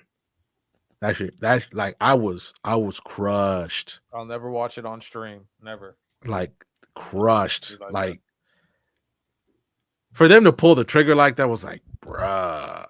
And you don't see it coming, even you don't, obviously after seeing it, you kind of see all the breadcrumbs that lead up to it. But like when she's just gone and like you just like every time, Santo, like I'm done. Like, if my girl over, like we not going out no more. Like, why did you let me watch this? Wait, when who dies? I missed it. Her name's Mai Sakurajima, the lead heroine of. By the way, second season coming up next month. Woo! So excited for that. And then obviously I mentioned the one where Gohan goes to school. The funny interactions that the Dragon Ball like characters have with just the regular Earthlings is incredible. Because these are just, you just got a whole bunch of Supermen running around your planet, just doing stuff. Gohan tapped his foot and like caused an earthquake. Like, bro, chill out. And the last one, Riddell, this is from your favorite Isekai, when Rimuru gets his get back for the. I was thinking of that one. Yeah. That the moment he screams Megiddo and he throws it down and I'm not saying basically, he massacres tens of thousands of people for them killing his own people was crazy. And $2 super chat by Angie Carr. Yo, she been cooking today. When Maes died by Envy's hand, I crashed the F out. Amazing. Oh, I'm sure. Yo, the last 2 episodes of Fullmetal Alchemist, peak fiction. Those last. Also, the episode that you remember the episode that Ed and Ling fight Envy inside of Gluttony, and then Envy exposes that the homunculus started this fallen war. I remember watching that for the first time, like in high school. With my brother, like that twist, I was like, wow. Envy turned into a Mestrian officer and shot a fallen kid. That sparked the whole war. That episode was amazing, bro. That had me shook when I first. Also, Nina Alexander, Shao Tucker. That episode is iconic. Rent free episode right there for sure. Rent free. Yo, I watched that episode on Adult Swim, and I was like, what the fuck? You know, like, I stayed up. I couldn't sleep after that. I was like, what the fuck was that? You know what's so funny is that our first episode was me, my brother, and 2 of our friends that spent the night at our house, right? We were like in maybe 9th grade or like middle school, something like that. We were just watching Toonami. That was the first episode of Full Metal we had ever saw. Oh my god. And so we were just watching it. We were like, damn. We were like, yo, it was kind of. I was like, yo, I'm kind of scared, bro. Like, no, I was like, and then Shao Tucker was like screaming at Ed, saying we're the same, and I was like, bro, this is freaky, bro. That was my introduction to Full Metal, was that episode, and I was like 15. I was like, okay, this is. That's I low key was scared. I was all right. That was. Yo, what is this weird shit? No, I thought cartoons. You know when it's night. You know you're a kid and it's nighttime. And you want to get some water from the kitchen, but all the lights are off. It's like, all right, bro. Like, after I watched the episode, I was like, I'm gonna just be thirsty tonight, bro. Hell no. That was a kind of wild start for sure. I'm not gonna lie. I will say for my sports fans out there, for sports anime, when Kagami got the zone in Kuroko no Basket, I thought that episode's tough. That one, I watch it a lot. Like that match, the revenge game. Because I mean, we saw how Indiana packed up the Knicks, and Cat wishes he was like Kagami, but you know he's baby booty soft. But yeah, that episode was What was the catchphrase for? He's soft. That He's is nasty work, man. Bruh, like soft. Work. we all knew he was soft. Like, bro went viral for throwing one of the zestiest passes I've ever seen. Like, we're fine. Just leave him alone. Nah. Talking all that shit. Nah. Go home. I'm like, speaking Oh, of yeah. sport. Oh my bad. Go Oh, ahead. no. Go ahead. So speaking of sports, when he saw he get that luck goal, that chapter was fantastic, bro. That chapter, when I first read it, I was doing that's what I was doing, like Black Live reading on TikTok. I literally was like, my breath was taken away at the paneling, bro. I was like, wow, because there's no dialogue, and then you see this little as Ren stops saying the ball's in the air. You see, I think it was IQ try to get the ball, and you see someone behind him running past him, and then a two-page spread of Isage. I was like, wow, that was generational, bro. Also, Ty, I was gonna say that the anime episode is just as good. yeah. The anime episode is fire. No, I watched it recently actually, and then this manga called this anime called Hero no Sora, it's a basketball anime. Mm-hmm. I don't know if y'all seen when we find out that Sora's mom is sick. That's like episode like 6. Bro, I was like, wow, that actually hurt. That hurt, bro. That actually hurt. That was. I respect it. Shout out also for just naming sports anime. Shout out Haikyuu. They got a lot of never mind. $2 super chat by Engine Car. When Knives told Vash he's the reason Rem died. Damn, that was Been a while, but that was a good moment. That was cold. Good Go ahead, dynamic. Riddell. I was named Haikyuu. I'm trying to think of like what episode came to mind right off. There's a lot of very good hype moments from Haikyuu, which I really enjoy. Probably the one that affected me the most, that hit me in the feels, is what's his name? What's blonde dude's name? The small blonde one. Don't remember his name right now. Oh, with the glasses? Yes, him. The scream. Yeah, the moment where he blocked the like top was a striker. Yeah, Spiker, ace, the ace. He blocked his one strike, Tsukishima, and then he screamed. That was a fantastic episode. That was intense volleyball. I was locked in for that episode for sure. And especially when they did the little flashback, like there'll come a moment when you realize that you actually love volleyball. Like that whole little that episode's tough. Goosebumps. Also, let's put up a spoiler for Danadon. Spoiler for people that have read Danadon. Spoiler alert, it's still up there. I'm just making sure to give people time. When Okuron, does anybody care if I say it up here? Fine, bro. When Okuron confesses to Momo, that I love that chapter. That chapter was absolute peak fiction. And Zuma's backstory. When that gets animated, Zuma's backstory with his brother, his mom, and his dad, that y'all have me in tears, bro. Is anyone seeing the movie in theaters when it drops? I already read the manga. I'm not. So I'm not big into seeing what episode 1, 2, and 3 of the new season in a movie theater. Nah, I'll just wait for it to come out. Once Demon Slayer got away with it, everybody was going to do it. I don't think, but everyone doing it's not something to get away with. I mean, you it's like you buying a game for an early pass. Yeah, the same concept. I think that'll still be fun. And like my girl likes Diamond. It's like, hey, let's just go see it before it drops. Yeah. It really depends on the moment. Like if they decide to make a movie out of Gojo versus Sukuna, I'm not gonna lie, I might go to the theaters to watch that shit. I'm being completely honest. If it depends, it really depends. Like if the moment, just for me, another super chat. $2 super chat by Sauce Avelli. Shout out Sauce. When Miyuki goes to bat and they play Lupin the Third. Yeah. Ace no diamond. Shout out, man. I wish I kept reading it. No, I don't. But shout out though. Wow. It's not bad. I just, just stop. It's, Not bad by any means. It's the goat. It's the goat. It's very good. Okay. I'm just thinking like a situation like say like Shonen Jump decided to make like say like the Straw Hats and Shank's crew does end up fighting, and say they made that shit into a movie. I'm seeing that. Okay.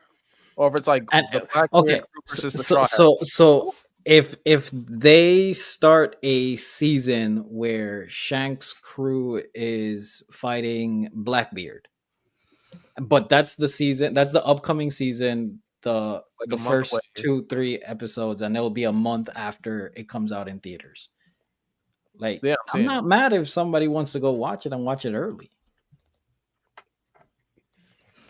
Yeah. I mean, I hear what you're saying. Overall, it just depends on the moment. All right then. Anybody else want to add some more? If not, we're gonna get to our monthly Q&A. Oh, One Piece, Law and Kid versus Big Mom. I love the dynamic between Kid and Law. Somebody really calculated like Law, and somebody that just YOLOs it every time. Like with Kid, them working together to beat Big Mom, man, that was tough. That was also, well, since we're naming One Piece, because I Want to Live, Real? Oh, peak. Nothing Happened, great. Peak. And okay. I'm not gonna say that what happens to not spoil Santo and Random, but in the current arc, that mural they saw, Yeah. man, we still talking about that mural. Sansa, start your manga journey. Well, Angie doesn't want me to talk. Yeah, shout out $2 super chat by Andrew Carr. Jesus Christ, you're making it rain. Oh, by the way, we hit our goal, so we're gonna drop the link so you guys can join up with us and talk to us about a topic, or maybe you want to drop a couple of your favorite anime episodes or manga chapters. When Marco shows up with his DF at Marine Ford. Anyway, Marco makes me mad, but for the Nothing Happened, after watching the last 2 episodes of the anime, I'm not gonna lie, that moment kind of fell off for me. Damn. Kuma was doing that weekly. I mean, yeah, Kuma's him. It's just a moment. The moment was great. Man. All But right. yeah, I started reading the chapters. I'm still in the Kuma story where his wife died. That's where I'm at. Oh, damn, you're all the way caught up with the anime? Yeah. Cook. Go crazy. Now, just gotta finish this off. Because wait, are you done with the Kuma backstory, or like you still in the middle of it? The last thing I saw was Bonnie's birth. Okay. Because I want to ask when you're done with it, I wanted to ask like, who do you think suffered more overall, like Guts or Kuma?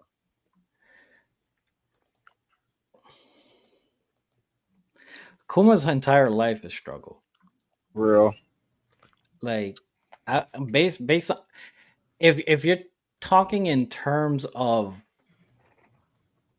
level of suffering versus consistent suffering, I think consistently Kuma suffers more.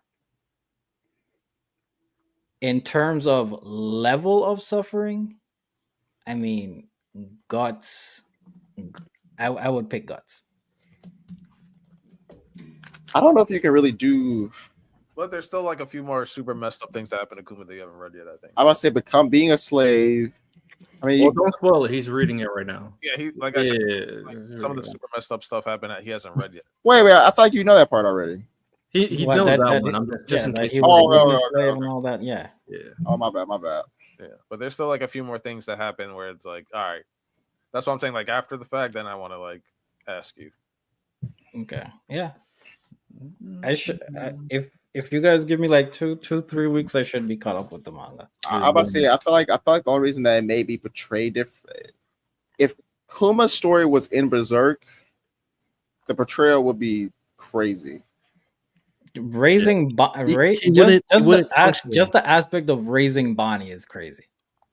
He wouldn't function in if you try to depict that in Let's just maybe we'll revisit it when random you catch up to what we read the Because back. can you imagine if Guts was raising Griffith's kid? the part is I think I Guts Like mean, that's would, Kuma. yeah, but I mean- Guts would raise Griffith's kid. I think he would. He kind of is. That's what I say. Technically, I mean, but it's a little different. Again, Yeah, let's everybody leave catch it. up first. Yeah, maybe these tops are Oh, too sensitive. anything. These tops are too sensitive, but No, it's just like everybody's not caught up. There's just so much. There's so much context. I'm so serious. When random reads Kuma's backstory, that nigga's gonna cry. For sure. When he reads a lot of these One Piece backstories, a lot of them suck. Cry is a Oh, random's a manly man. He doesn't. no. It's just not that. It's just okay. We'll see when we get there. All right. Is everybody cool? Everybody good to go? Yeah. Are we doing Let's Get Negative or are we doing Q&A? You got one? You want to knock yours out real quick? I'd say we got 2 Let's Get Negatives, but I can knock them back pretty quick. All right. Give me 1 second. Sorry, this is just a lot. Just got to get used to it. Also, my mouse broke, so I'm just. His mouse broke. L mouse.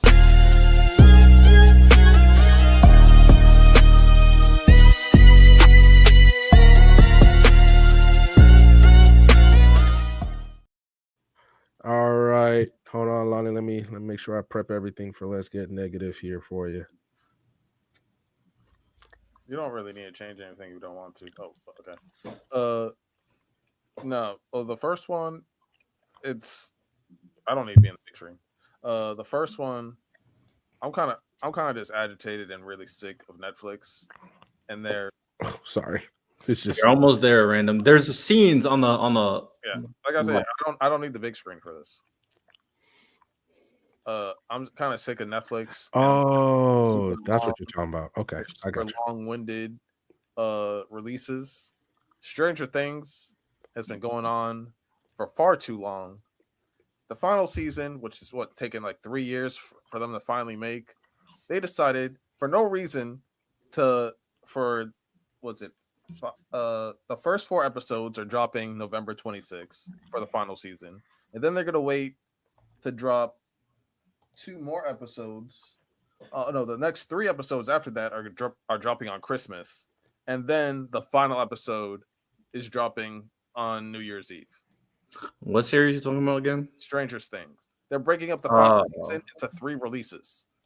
Okay. What's the We problem? already been waiting 3 years for the final season, and then like I think it was like 3 years before the season before that. And it's just like this whole release bullshit. It's annoying as hell.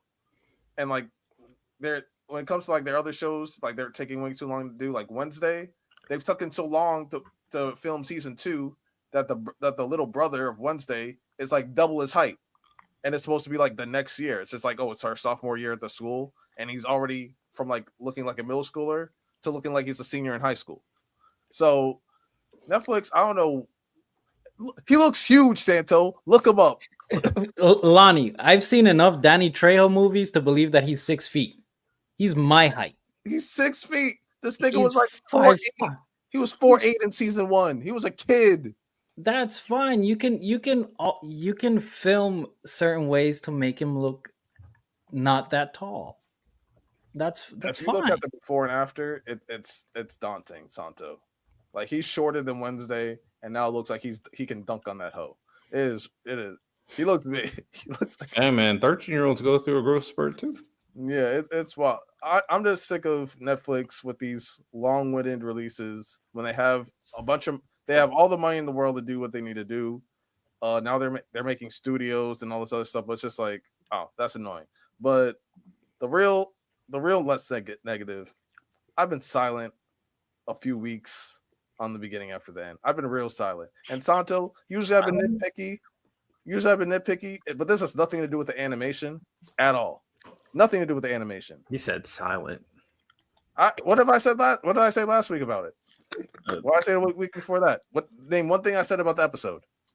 Hey man, exactly. You can't name shit. All right. So he said silent. say something I said the last like 2-3 weeks about any of the episodes. I mean, silent though. Yeah. So what have I said? I mean, you've been crashing out in the Discord literally every day. About what? The one I will say, the one that he's been crashing out that made me mad was the CC one. Well, what happened? What was that? That nobody's talking about Paige, but and nobody's. Yeah. I saw that crash out. I was like, okay. Like, I'm talking about regarding TV. What have I said like the last 3 weeks?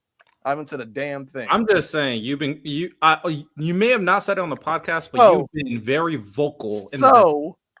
Regarding T-Bait, they have officially changed the story canonically for the worse. In this latest episode, and I wasn't even the first one to talk about in the Discord. So Arthur is getting his sword, which we all know is like one of his like first little key moments, if you read it. And he's trying to barter, and it's like one of the first time like he shows his experience like as a former king. And one of his like neighbor or like family friend, she doesn't have her mage powers unlocked. In the manhwa, he uses his experience to barter with her dad to get things that he wants, in exchange for like unlocking her powers. She's also not an important character at all. Like I likened her to like basically the girl from the ramen shop in Naruto. That's the level of importance that she has in the overall story. She's literally like a nobody. She's literally an NPC. You literally probably see her like once or twice after this, and she barely has a talking role. Like she might have like 1 or 2 lines in the whole story. The story's almost over, by the way. There's probably like 2 or 3 chapters left in the whole story. Mm-hmm. That's how important she is. They decided to give her a whole episode for what reason, I don't know. And instead of him bartering with her dad, she just complains the whole time and whines, and then he just unlocks her powers. So he doesn't use any of his negotiation skills. He doesn't use anything like that. That's not what I'm mad about. What I'm mad about is that they changed what actually happens in the story. And this is the first big moment where he basically meets the Dumbledore of his world. So if Harry just never met Dumbledore, that would kind of fuck up Harry Potter, wouldn't it? This is also like the first time where like he shows like the world like, hey, I'm a generational once in a lifetime talent.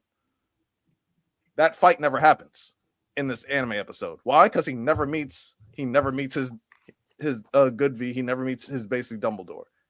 Why? I have no idea. And so now I don't know how they're gonna like introduce this really important character because they messed that all up. They messed up the back end of that, and so now they're just changing the story and they're taking a segue. And if they take out, and it might not be the best fight in the first arc, but it is the most important fight because he uses that for political influence. This fight is like his golden ticket for like a majority of the series. Because if you're because he basically gets to impress the Dumbledore of the world, and she's like, I need this kid. This kid's gonna be like the next hero of mages. I'm gonna give him whatever he wants as long as he's under my wing. And he knows that, and he uses that to his advantage. But that fight never happens because this anime is this anime. So yeah, they're officially fucking up the story. They're officially going left. It has nothing to do with the animation. So yeah, everyone that's read it is pretty pissed. But what if they just do it at a later time? Let's say the season ends with that fight. Are you guys still gonna be mad? I mean, the fight's supposed to happen like you don't answer to that. Like, what is that a question? Like, let's be honest. There's like 17 episodes left, and it's supposed to happen like now. So like, if they change it, I guess. Oh wait, they have 17 episodes left. Like something like that, because this is like what episode like 6, 7. There's like 24 episodes scheduled. They're on episode 9, but I thought that was 2 seasons. I thought it's scheduled for 24 episodes for this season.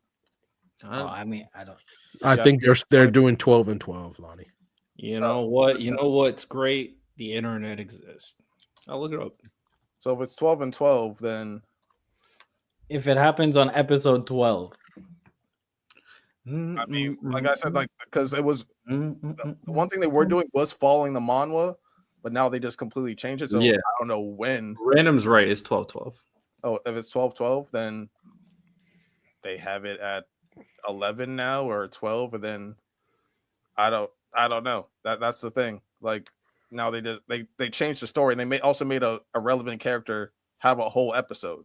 Like I said, it's like giving the ramen chick in Naruto a whole episode in a 12 episode season. I mean, we just saw best ongoing anime, Demon Slayer, do an entire arc of training Yeah, that was not in the manga, and it but worked.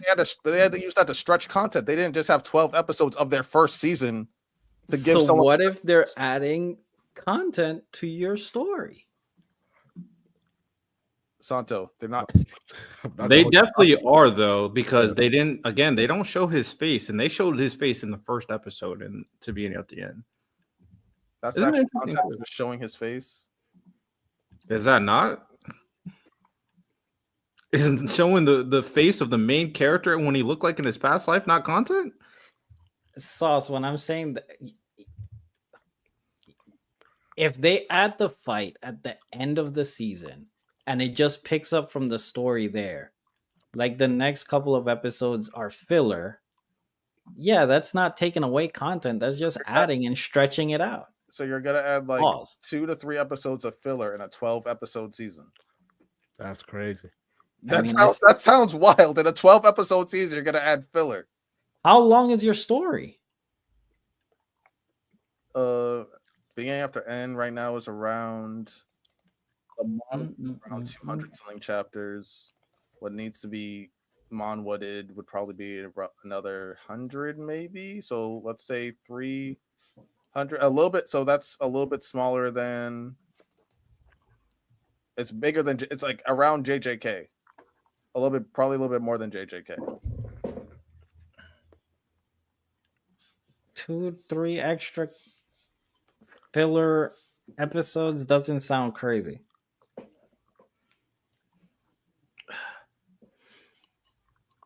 Boruto had 70 something episodes of filler in season 1. Oh, Kai said perfectly. Imagine 3 filler episodes in the middle of the U20 arc after Shido scored.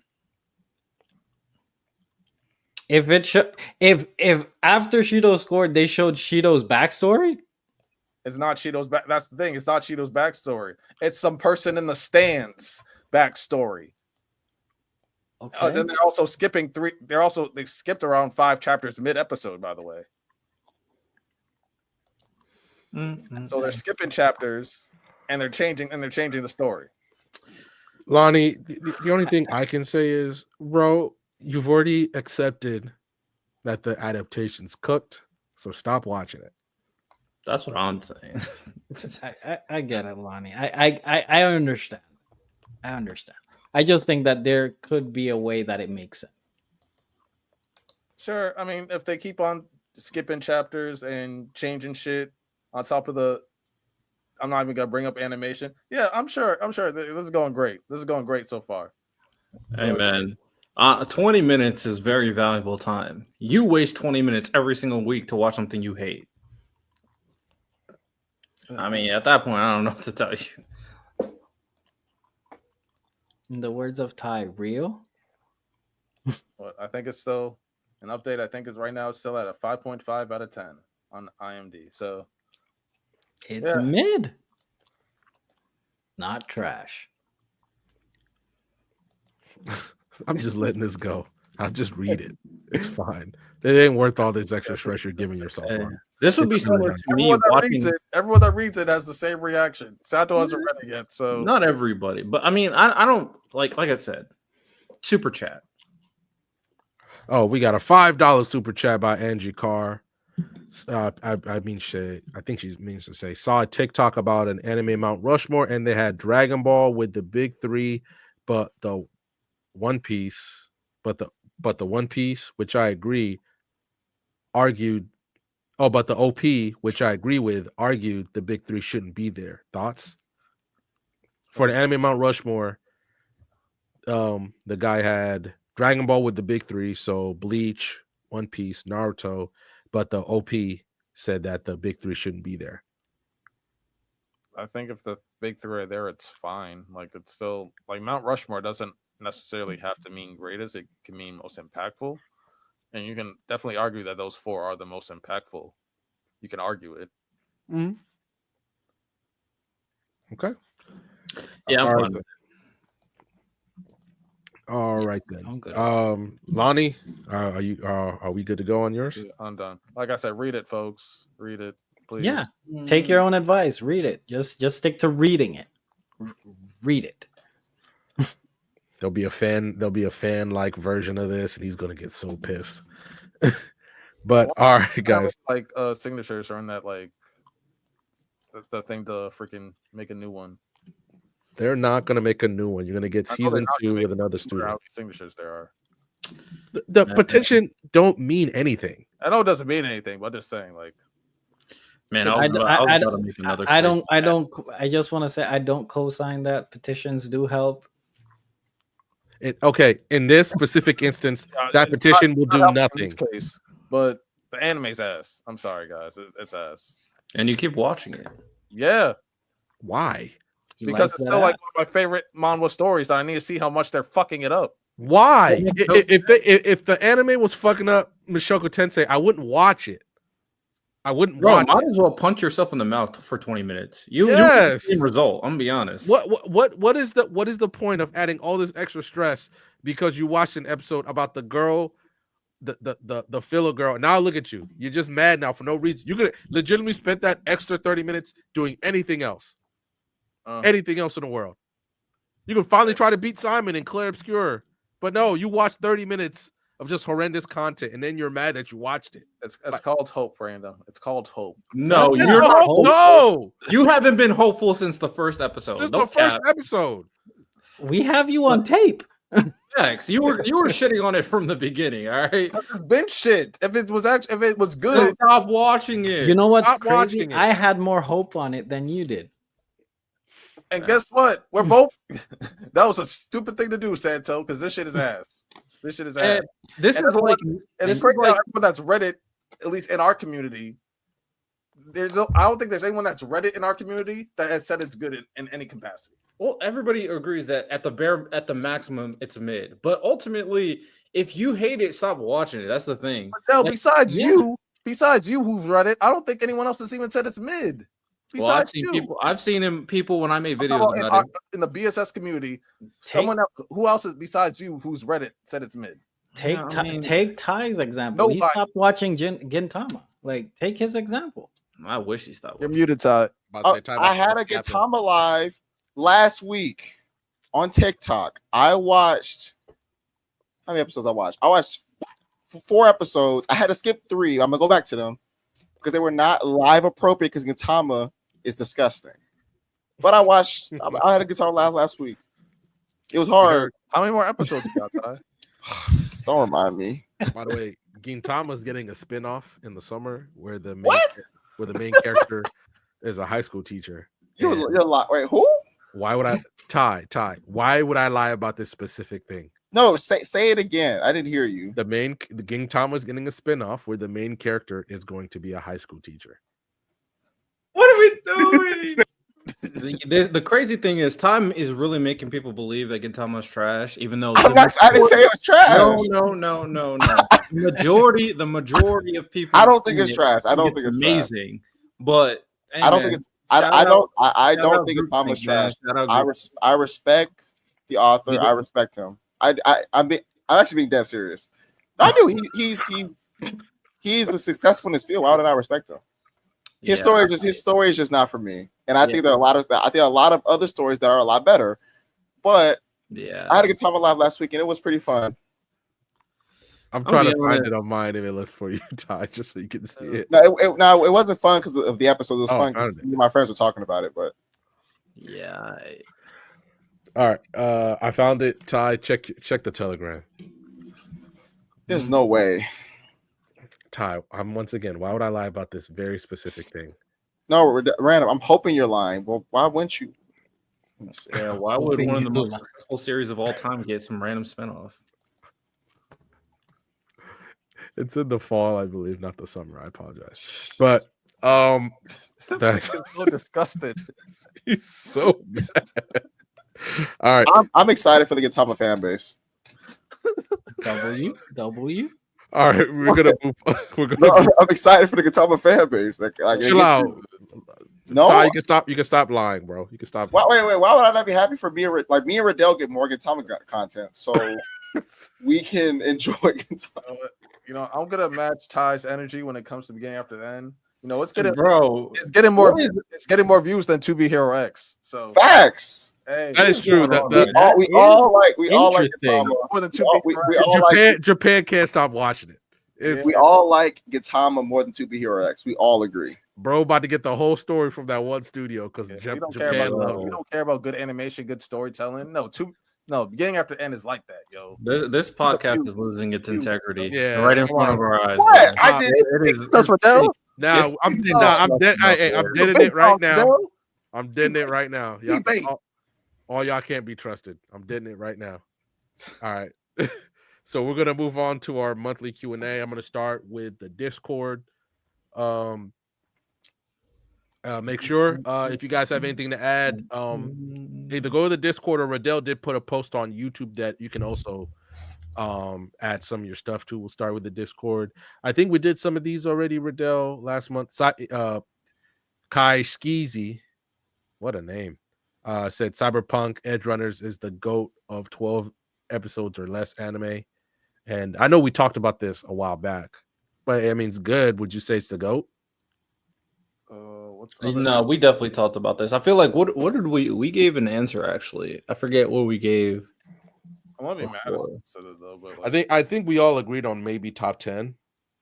Yeah. I don't know. I can't say with any good certainty we said any more than that. like one I'm rewatching right now, like Elfen Lied, that's 12 episodes. And that's up there. Is Dororo 12 or is that I think that's more. Oh yeah. We did do these ones. So my bad. Just random. Just start off with when I messaged. Hot takes for next month start below here. I'm Yeah. right there. All right. So we're gonna start off with Santo, ironically. Gonna go a little football. The Cowboys don't even make the playoffs this year. Oh, they're not making the playoffs Cook. at all. Trash. they got George Pickens? You know, They got George Pickens, no offensive line, and what they just added Ramsey too, right? Did they? Ramsey's I- still on heard the Didn't they just add Ramsey? I Like you're talking about Jalen Ramsey? Yeah. I haven't heard that. Oh, Personally, I haven't heard it. So He's on the trade block, but no one's traded for him. I'm about to say I feel like my phone would have blew up if that happened. Oh, I guess I read something wrong. But yeah, oh no, the Cowboys are interested in getting Ramsey. Yeah, they're not making the playoffs. Like at all. Trash. W hot take. I agree. All right, so we're gonna go to the next one by Kobe-san. White Aurelos is fucking trash. What? That sounds. Is that a druggy term? I think he's talking about the actual cigarellos. I've never had them, so I'll take your word for it, bro. Straight trash. Sorry. I mean, I don't do drugs, so Yeah, shout out to Sauce. Sauce Sauce says agreed with the Mhm. quickness. with the quickness. All right, the next one is actually mine. I said with GTA 6 being delayed, Clear Obscure Expedition 33 will win Game of the Year. It's outperforming the Oblivion remake on Steam right now and will withstand all challengers so far until maybe the Ghosts of Yote. And I agree.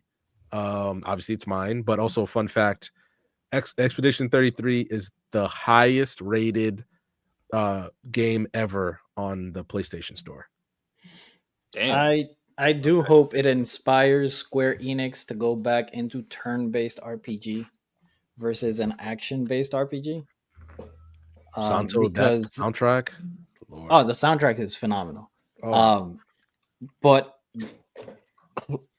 this game, Square Enix has written articles, interviews that people do not want turn-based RPGs.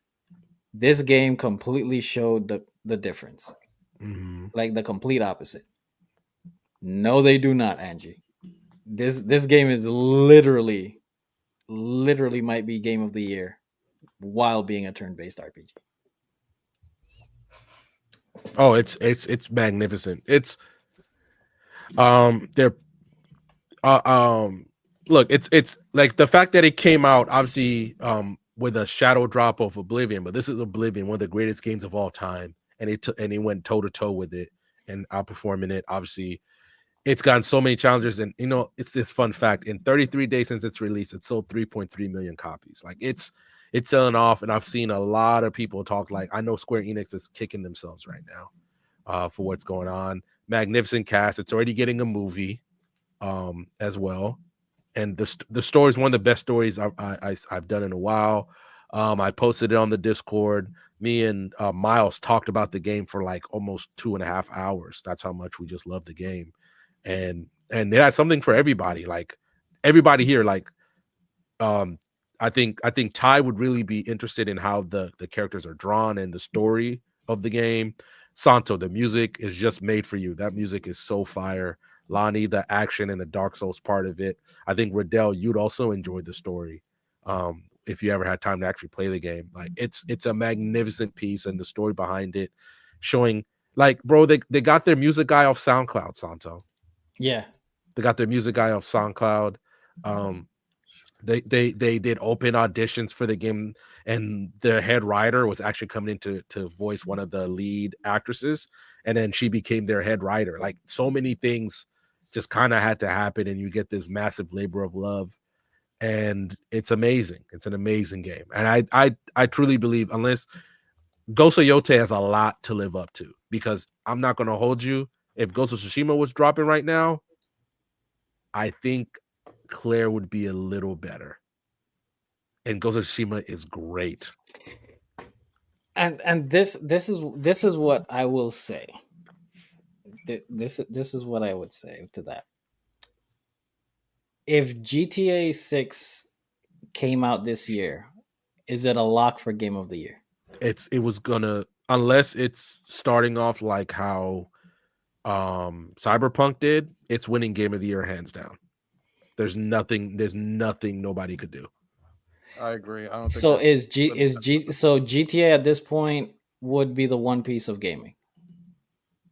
Yeah. Yes. Yeah. Gotcha. Okay. I'm just checking the temperature. To be fair, Santo, at the same time, it hasn't had like a super failure yet, like something that super failed. Like Call of Duty, everyone thought Call of Duty was gonna be all time, and then like the next few then came out with ass projects. Halo, some people didn't like Halo Reach, and then after Halo Reach, everything. That's a shame. Halo Reach is fire. I was just saying some people. I loved Halo Reach, but I'm saying like after that, like Halo 5, and like what was the latest Halo? Whatever that one. Infinite, the one that's kind of open world. After that, like the fan base kind of died. So it's like, but Grand Theft Auto, like San Andreas, Grand Theft Auto 4, Grand Theft Auto 5, like they've all been like all-time successes. So to add on to Lonnie, GTA 6 would have been here much quicker if online wasn't as popular as it was. Rockstar was like, we've hit the gold mine. We don't have to wait. They were making Red Dead 2, which admittedly is one of the best games I've ever played. And then they just said, we can wait on GTA 6. We can wait. We can take our time. It's the most expensive game ever made. So short of it being an abject disaster, and the fact that they delayed it says a lot. That they're like, we spent so much at this point. We're so far in the hole that we might as well make it right. And they didn't take the way out. But other than that, but GTA 6, like you said, it's the one piece, it's the whatever. Like, you have to really fumble it for it to be bad.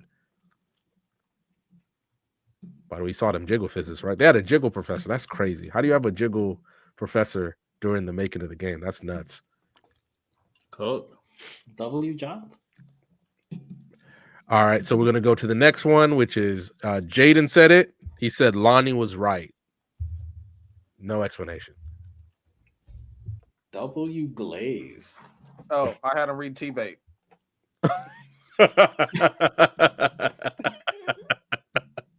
Okay.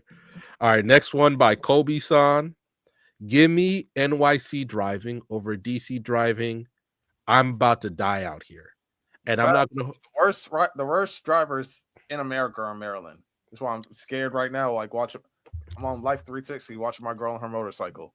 Scared. I see you going 84, by the way. I'm gonna beat your ass when you get home, allegedly. No, but like the worst drivers are in the DMV. Their ass. Everybody says their own state. From everywhere I've been, I'm going. I've been all over. I'm like Boston. I've lived in New York. I lived in Florida. Y'all roads just suck. It's not the drivers. It's just your entire road system is just ass. Hey, the most tickets in America also happen in DC, by the way, by like a large amount. Our shit's weird, man. Like, as a man who routinely drives and braves the LA driving, and I'm going to do it again here pretty soon. Like, what I drove for Lonnie, but the fact that you didn't have a license until recently pisses me the fuck off, Lonnie. Because I had to drive. Uber everywhere. I had to drive, and that shit sucked. Like, the roads are weird. Like, I don't understand how y'all should. Too many roundabouts, by the way. Y'all just think the easiest solution to an intersection is a roundabout. It's and it's stupid not. up there. Just fucking just put a stop sign like everybody else, bro. No, because I've been in New York City, Miami, LA, San Diego, DC, and DC drivers, they are the worst. Like, I've been to almost every major city in America. DC is by far the worst. I think like it was either like a NASCAR driver, like an F1 driver. He said like he's driven in every single state, and he did like a challenge. I think he did a challenge to drive in every single state, and he said Maryland was like a cycle. He's like it was like asylum in terms of driving. It's just like insane. It's because y'all roads is literally from the pits of hell. I would raise you a Houston. I would raise you a Dallas. I would raise you a Fort Lauderdale. Like, I lived in Fort Lauderdale. I lived drivers, in Fort Lauderdale. drivers. Like, that is ridiculous in those roads. Y'all roads just suck. The roads suck. Crazy, The roads do you're suck. right next to the Capitol Roads too. are ass. All right. The next one is by, he actually has a double. Dude, where's my car? His first one is, when it comes to any type of art, there's nothing wrong with preferring style over substance. I mean, so he said let me just say again one more time. There's nothing wrong. Yeah, Art is subjective. When it comes to any type of art, there's nothing wrong with preferring style over substance. And then he added a little bit more. It may seem like a coder take, but this always gets exposed when people talk about shows like Demon Slayer. Some may argue that animation style carries, which I disagree with, but even if that was true, there's nothing wrong with liking something solely because of the style. Yeah. I mean, the key word, Santo said it. Yeah, there's nothing wrong. Sure, I guess. I mean, it's the same principle as saying like Family Guy is better than South Park. I mean, there's nothing wrong with you saying Family Guy is better than South Park. You're capping. Well, it was like earlier today. Like I said that like how the last episode of the season 1 Tokyo Ghoul is my favorite episode. Doesn't mean I think it's the best episode. I can like it the most, but it doesn't make it the best. Yeah, it's like saying I like this song because of the beat. Like, yeah, cool. I like some problematic songs. Like, doesn't mean I'm gonna say, hey, this is the best song ever. Yeah, it's like saying what's that one song from 6ix9ine? Gooba is the best song of the year. 6ix9ine reference is great. Hey man, there's nothing wrong with thinking Gooba is the best song of the year. It's very catchy. There's nothing wrong with saying what's that song, Ice Spice song, Munch? It's nothing wrong with saying Munch. I fucking hated that song, man. Nothing wrong with it. You know what I'm saying? That's crazy. All right. Kobe-san again with another hot take. Demon Slayer animations are so overrated. Call me old school, but this Ace of Diamond animation is just as good in my honest opinion. All right, man. Okay. See, Real but not real. As real but not real is hilarious. um, being an Ace No Diamond fan, it doesn't hold a candle. I'm sorry. Animation's great for the time, but nah, it's See, just like, not. that's why I don't consider, 6 you know, in Santo considers me 2025. elitist. I don't consider my elitist because I have no issues with the Ace of Diamonds animation. I think it's fine. Yeah, it's no. What I'm saying, no, I'm not saying it's trash. No, it's great. But to compare it to something like Fate or to Demon Slayer, But I wish there was a certain anime out right now that had Ace of Diamonds animation. Like what? I'm praying that there's a certain anime right now that had Ace of Diamonds animation. And if you want to call it outdated, I'll take that shit 10 days out of the week. I was afraid to have Ace of Diamonds animation. You talking Blue Lock? top rope. Sure. All right. So Kai Skeezy with another one said the same things y'all have been saying about solo leveling are prevalent in Dragon Ball and One Punch Man, but they get none of the hate. The S-class heroes in One Punch Man are equally as useless as the ones in solo leveling. that's just You cap. can you That's can just name not you true can at you can also name the heroes in One Punch Man. And the difference is there's a lot of times in One Punch Man where these heroes get so much screen time without Saitama. Honestly, one of the things that I've heard from some people is like, oh man, we need Saitama more. That's how much screen time that people like Metal Bat get, that people like Genos get, that people like the Atomic Samurai get. The freaking Flashy Flash is like gets so much screen time. You know what's so funny? You know what's so funny Moomin about Rider gets screen time. You know what's so funny about that is that people claim that the characters in OG Dragon Ball weren't as prevalent in Z, or the side cast wasn't prevalent in Z. When in every Z arc, Goku's taken off the table for long stretches in every single arc. Mm-hmm. He dies in the Saiyan Saga. Mm-hmm. It takes him a long time to get to Namek, and he's immobilized on Namek. He has a heart virus he has a heart virus, and he's in a time chain for Shutter chapters. And he's dead at the beginning of Buu Saga. He is gone for massive chunks where the side characters thrive in every single arc in Z. That's just a fact. You're cooking. Like that is a fact. There is no way that solo leveling can have an extended period of time without Sung Jin Woo. It's just not possible. Mind you, it's not comparable. Mind you, in Z, what main villain does Goku beat by himself? He loses to Vegeta. Oh, you said main villain. I was about to say the man. You could, I mean, if you want to say, well, you can say that. No, you're right. You're right. Let me think. He lost to Vegeta. He beat Frieza, but he had help. He lost to Cell. He beat Buu with help. So how is that comparable to solo leveling? It's not, bro. I don't understand. It's copium from solo leveling fans. That's all it is. And then you can say, well, he died against Radix. He lost to Ginyu. He lost to who else did he lose to? He lost to 19, even though he had a heart virus, but that's still part of it. Yeah. I'm not understanding how these things are comparable. Then it gets worse. It actually gets worse in Super because he loses to more people in Super, losing to Beerus, he lost to Jiren once. Like he lost to a lot of people. He lost to Hit. I don't know. He lost to Black Zamasu a bunch of times. So I don't know. He lost to Moro. He lost to like. Come on, bro. You'll never hear something in solo leveling where someone goes like, "Oh yeah, I like this character more," or "This character is better." Like people legit say that about Vegeta. I really like Vegeta, but at least you can entertain that conversation. You're not talking about anybody else. I've heard people say that Gohan's the favorite character, Trunks the favorite character, Piccolo.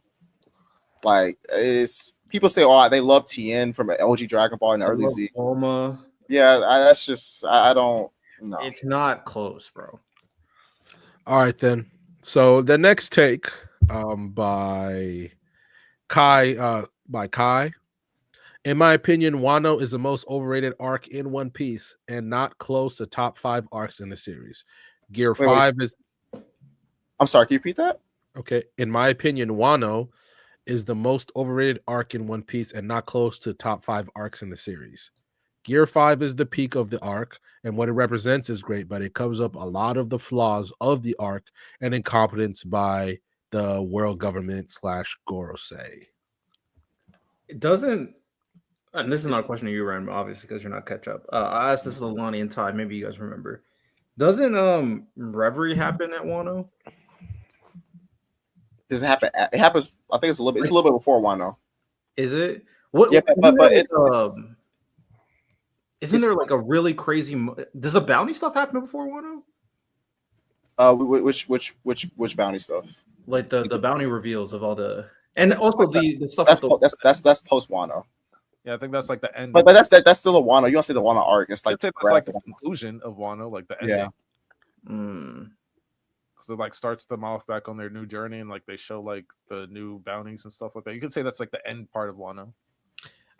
Fair enough. I mean, I do think Gear 5 and the final fight is the peak, but I mean that's usually the ending is the best part. To be fair, not close to top 5 though. Like, really, is there a big gap between the 5 arcs you could think of and everything else? Well, besides Wano, what are the top 5 arcs? And then let's see. Well, people say Enies Lobby. People say Water 7. People I always consider those one arc, but yeah, usually I do too. But just in case people that one arc. Marine Ford for sure. Maybe someone says Alabasta. Okay, Alabasta's fire. I think that Wano is definitely in the conversation for top 5. Like I don't. Yeah, like even if it's in my top 5, honestly, it's like it's in my top 3. But if someone said that it's not even in discussion for top 5, that means you gotta name me like 6 or 7 arcs that are clearly better, and I don't think you can do that. Like for example, Dressrosa Wano. Is there a clear between? Oh, Kai, there he goes. He named 5 right for us. Enies Lobby, Egghead, Marine Ford, Whole Cake, Arlong. Arlong Park is not better than Wano, bro. Yeah, okay, yeah. Arlong? What we do? Arlong Park? I don't think Whole Cake is. I don't think Whole Cake is either. I love those arcs. Those arcs are amazing, but I'm not saying they're better than Wano though. I can at least hear. I don't have Whole Cake in front of it. I can at least hear Whole Cake, but you said Arlong Park, like nah. Yeah. All right. So here is the next one. Oh, by the way, Miles co-signed that whole take. Leon with a video game hot take. The NBA 2K games are still great. You just got to play with the right people and have fun. Real. So in very special conditions, you can have fun. It's like I forget who, but like in the movie section, they were trying to tell me that the Captain America movie was good, and they said if you don't critique it, it's a good movie. I mean, I have fun playing COD sometimes with friends. You know. Yeah. So if you don't judge the movie at all, it's a good movie. If you don't critique the video game, you just play it. Oh, he got like 4 back to back. Okay. All right. Leon says his next one is I'm bringing it back. Graduation is better than Thriller. Niggas be acting like MJ untouchable, but that nigga touchable. Pause. Wait. What? I don't care. You said pause. That's crazy. Why would you say that? That's what he said. MJ is touchable. Okay. Who says MJ is untouchable though? I don't think people say that. I don't think people say that either, but like he's still MJ. But like also, I think most people don't think Thriller is his best song. I think it's just probably his most iconic. Smooth Criminals is, in my opinion, so much better. It's probably his most iconic music video, Thriller. I think he's talking about the album Thriller, like the Thriller album. Oh, I didn't even know it was an album. Yeah, that's the whole album. Let me see what's in Thriller. Thriller. Oh. I think the peak of Thriller is better. I don't think there's a song on Graduation that is as good as Thriller. But Graduation might just have better songs, like overall quality of songs. Billie Jean's on Thriller. Man, that shit's right, you want to be starting something? Thriller. You want to be starting something? Billie Jean? Shut up. Oh yeah, this album's a freaking banger. Shut up, Leon. Album's a banger. All right. Pretty young thing. You're talking about some of the greatest songs of all time. Billie G, Beat It, Threater, Wanna Be Starting Something.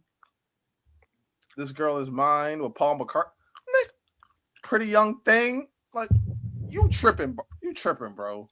You lucky the music guy Santo and Miles ain't up here. However, this is the kind of Kanye conversations we have left now. We can't talk about nothing else with him. All right. So here's his next one. Tien Peak in Dragon Ball, the 22nd World Martial Arts Tournament, is better than most side characters in anime. See, this is where Santo. No, I wouldn't say better than most. I think it's a good character arc on his misconception that martial arts should be used for evil, but learns that martial arts should be used for self-improvement. It ties to the main theme of Dragon Ball on what's a warrior, and it's one that self-improves, but I don't think it's one of the best in anime. It's good though. It's a good character arc. Never seen Dragon Ball. No comment. All right, his next one and his last one is Solminati is a top 3 YouTuber all time. Don't watch Solminati. So I don't really watch him, but I see his clips. He's iconic, so I'll give it to him. That He does have a pretty big meme. He has tons of memes. He's hilarious from what I've seen. I don't follow him like that, but yeah. I've just seen like his clips over the years, and he's funny. He says some wild shit. He also says some stupid shit. But listen, man. That's why I say he's funny. Just I leave it at that. Fair enough. He is funny. I won't deny that. It's kind of like Dr. Umar. Some things he says I agree with. All I'm like, but he's funny. So I just I just treat it like a meme.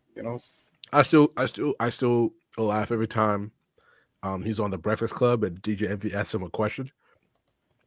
He's like, "Well, your wife is white, so we're gonna stop the black talk right here." And I said, "Oh, if we talk about like the top, like the funniest people on the internet, y'all can't convince me that Dr. Umar is not top 5. Like this, Dr. Umar could be hilarious. I'd have to really think about bro that. said that on the Breakfast Club. Everybody, What, you be revoking people in front of millions of people. You've been excommunicated for the black. That I can't name 5 funnier internet personalities than Dr. Umar. I think he's in the top 5. For just being himself, I get what you mean, because I find like some like comedy channels really, really funny. Like Trey Rags, freaking hilarious. Trey Rags that nigga is fun. Trey Rags is hilarious. Makes some really good skits. His skits are funny as hell. What's that made up town that he gangbangs in his videos? What? I can't remember. It don't matter. Sorry. You keep going. Oh, okay. No, so there is a difference between like skit creators and who make really funny content, and then just personalities and whatever they do, they just do dumb shit. I mean, I think you have a point there. Like Umar says some dumb shit that's just really funny, but it's super outlandish. Freaking what's that one dude that was saying some wild shit? What is his name? Does it start with a Shar? Not Charlemagne. Chandler? No. Oh, fuck, I don't remember. What's his name? Something White? Charleston White? Yeah, Charleston White. Yeah, he's also said some dumb shit, but he said some funny shit. For sure. How did Lil Woody go? He literally turned him being a star in the Young Thug case into like a low-key internet personality career. And I find it hilarious. Yeah, man. All right, so here's the next one. This one's by Sauce. DreamCon is a prime example of you get what you come for. Yeah, it's huzz and clout chasing, but it's also panels you can attend to get knowledge and ways to network and to build yourself up. I agree. Are we gonna go next year? Yeah, I'm going. I think so. I think, you know what? Yes. I'm going to say yes. Same. I'm trying to pull up. Knock on wood, Taylor's about to have like our kid or something like that. I'm going to be there. Bro, you better knock on several. Papa Lonnie. That's crazy. Why would you even put the energy out there? Yeah, knock wood. Time, bro. Like I'm like 30. You can't say knock on wood without knocking wood, bro. Lonnie's kids' first words will be Kaneki. Kaneki is nuts. Or it might be rumbling. Wow. Rumbling is crazy. Rumbling is actually insane. Whoa, what? Yo, Your first Rumbling kid's words is is rumbling? why would you Genocide? Wow. You just bro. want your kid to get bullied, huh? It's like, hey, here comes rumbling. It sounds like the kids could be doing the bullying. You better Oh, teach him no. how to fight then. Call him I rumbling. will. Oh, I will. You better. If you're gonna give him a bullshit name, he better be able to fight. I'm No, just like, gonna not lie. his name. It's the first thing that he's got to say. That's not gonna be his name. How the wait? The first What? thing, no, I'm trying to Riddell, imagine. How does that even make sense? How is this first thing he's? What kind of conversations are you going to have where the first thing your kid thinks of is rumbling? Don't worry about it. bro's just gonna be spamming that. Just start him young. He's gonna be spamming those few hour-long episodes of the final season to him while he's growing up. Man, they don't even say As soon that as much. he's out the womb, Riddell, rumbling, rumbling, da, da, da. Oh, it's Playing like, That's immediately. crazy. it's okay to genocide. Nah, no, let me chill. Let me chill. Let me chill. Let me chill. Sometimes I'll be saying wild shit. This is on the internet. It's not okay. We good. All right, so Jaden had the next one. Egghead is arguably a top 2 arc in One Piece. You can say that, arguably for sure. We could argue that. Oh, Santo, are you back? Yeah. Leon said that Graduation clears the Thriller album. I ain't saying what he said. That next line, that was crazy. Wait, say that again? He said that Graduation clears Michael Jackson's Thriller album, No, and that the Thriller album is extremely overrated. it's not. It's properly rated. Thriller has more number one hits than Kanye's entire album. Wow. All right, so the last one here on Discord will be Sauce again. He said, "This is not mine's but it says side characters are not important. The context behind this is my boy was asking people to name 5 characters besides the shadows in Solo Leveling, and one of his interviewees, bro, responded with that. He also said Vegeta and characters like him don't count as side characters." What? What? Okay, here What let me What? let Side me characters don't count as side characters. so let me say it again. This is not Sauce's. This is somebody, one of his friends, because Sauce was at DreamCon, and one of his friends was asking people this question. He said side characters are not important. The context behind this is my boy was asking people to name 5 characters besides the shadows in Solo Leveling, and one of his interviewees responded with that, which was side characters not important. Then he also said Vegeta and characters like him don't count as side characters. He's I'm gonna be honest. I was gonna say this. So far we've heard 2 hot takes from Solo Leveling fans, and they've both been dog shit. I think that's just telling you exactly why Solo Leveling won Anime of the Year. So, Wait, so his point was that side characters in storytelling aren't meant to be important. All I'm telling you is what he said. he just said they're not important. He's trying to create a logic on why Solo Leveling not having any important side characters makes sense. Right. So he's coming up saying with that that, well, side characters aren't really important, and the side characters y'all aren't actually side characters. Yes. So he's saying that side characters in storytelling are not. That's asinine. Okay, so my question: would he count Shikamaru as a side character, or he say no? He's No, not that's a main character. Apparently, everybody that's important is a main character. I'm about to say, bro, he basically said that every character that's well written is just a main character. For sure. I guess. So that means Solo Leveling doesn't have enough important main characters. That's what that means. Boom. Yeah. All right. So we're gonna go to the YouTube channel now, and we will start. Damn, Jaden he's just full of questions. His first question was, "What are the Sensei's favorite 3 devil fruits in One Piece?" Gum is my favorite. Then probably Laws, and then probably Whitebeard. Okay. Laws, Big Mom's, Whitebeard. I'll go Law for. I mean, Law's the easy answer. So Law for sure. I'm gonna go Sabo because I really like fire abilities. So Sabo Ace. And then I'll go. I really like the drawbacks of that one. I'm not gonna pick. I was thinking of picking Blackbeard, but instead I'm just gonna go simple. I really like electricity powers too. No, Aokiji. I'm glad you said Aokiji. Aokiji is the baseline on how I think ice users should be in anime. So yeah, Aokiji. Okay, just a good one. Kaido. Shit, there's so many. Oh shit, I forgot about Dofi.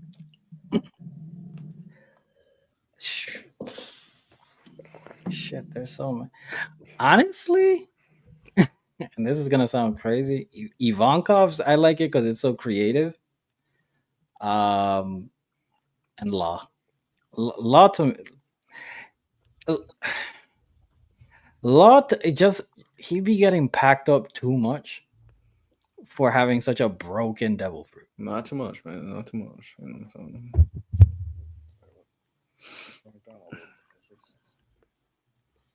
Fujitora is cool, by the way. Okay. Sure. All right, Jaden has another one. What is your favorite aura moment in anime? His is Luffy walking between Big Mom and Kaido, paying them no mind to check on Kinemon and the other samurais. I mean, I already said mine with the Tokyo Ghoul. That was a -7. There's so many aura moments, man. I'm about to say the whole Gojo Sukuna fight. That was aura that we'll never see again in a fight in this generation. Goku, the way that Goku pulled up on Nappa and stood on this nigga head with his dirty shoes, that aura was stupid, bro. That was rude. That was insane aura. Insane rude. It's crazy because before that, he was walking towards Gohan, and then Nappa tried to punch him, and he sped past him and then continued to walk towards Gohan. I was like, oh yeah, the way he flexed on Nappa was insane. That's a good one. I don't really have a favorite, but I'm gonna throw out one that I really, really, really like because I would have to think about this one. Is when Aaron got everybody. When Aaron had Reiner so shook inside below when he was just talking, and then Reiner figured out who this dude was, and he did this with his hair.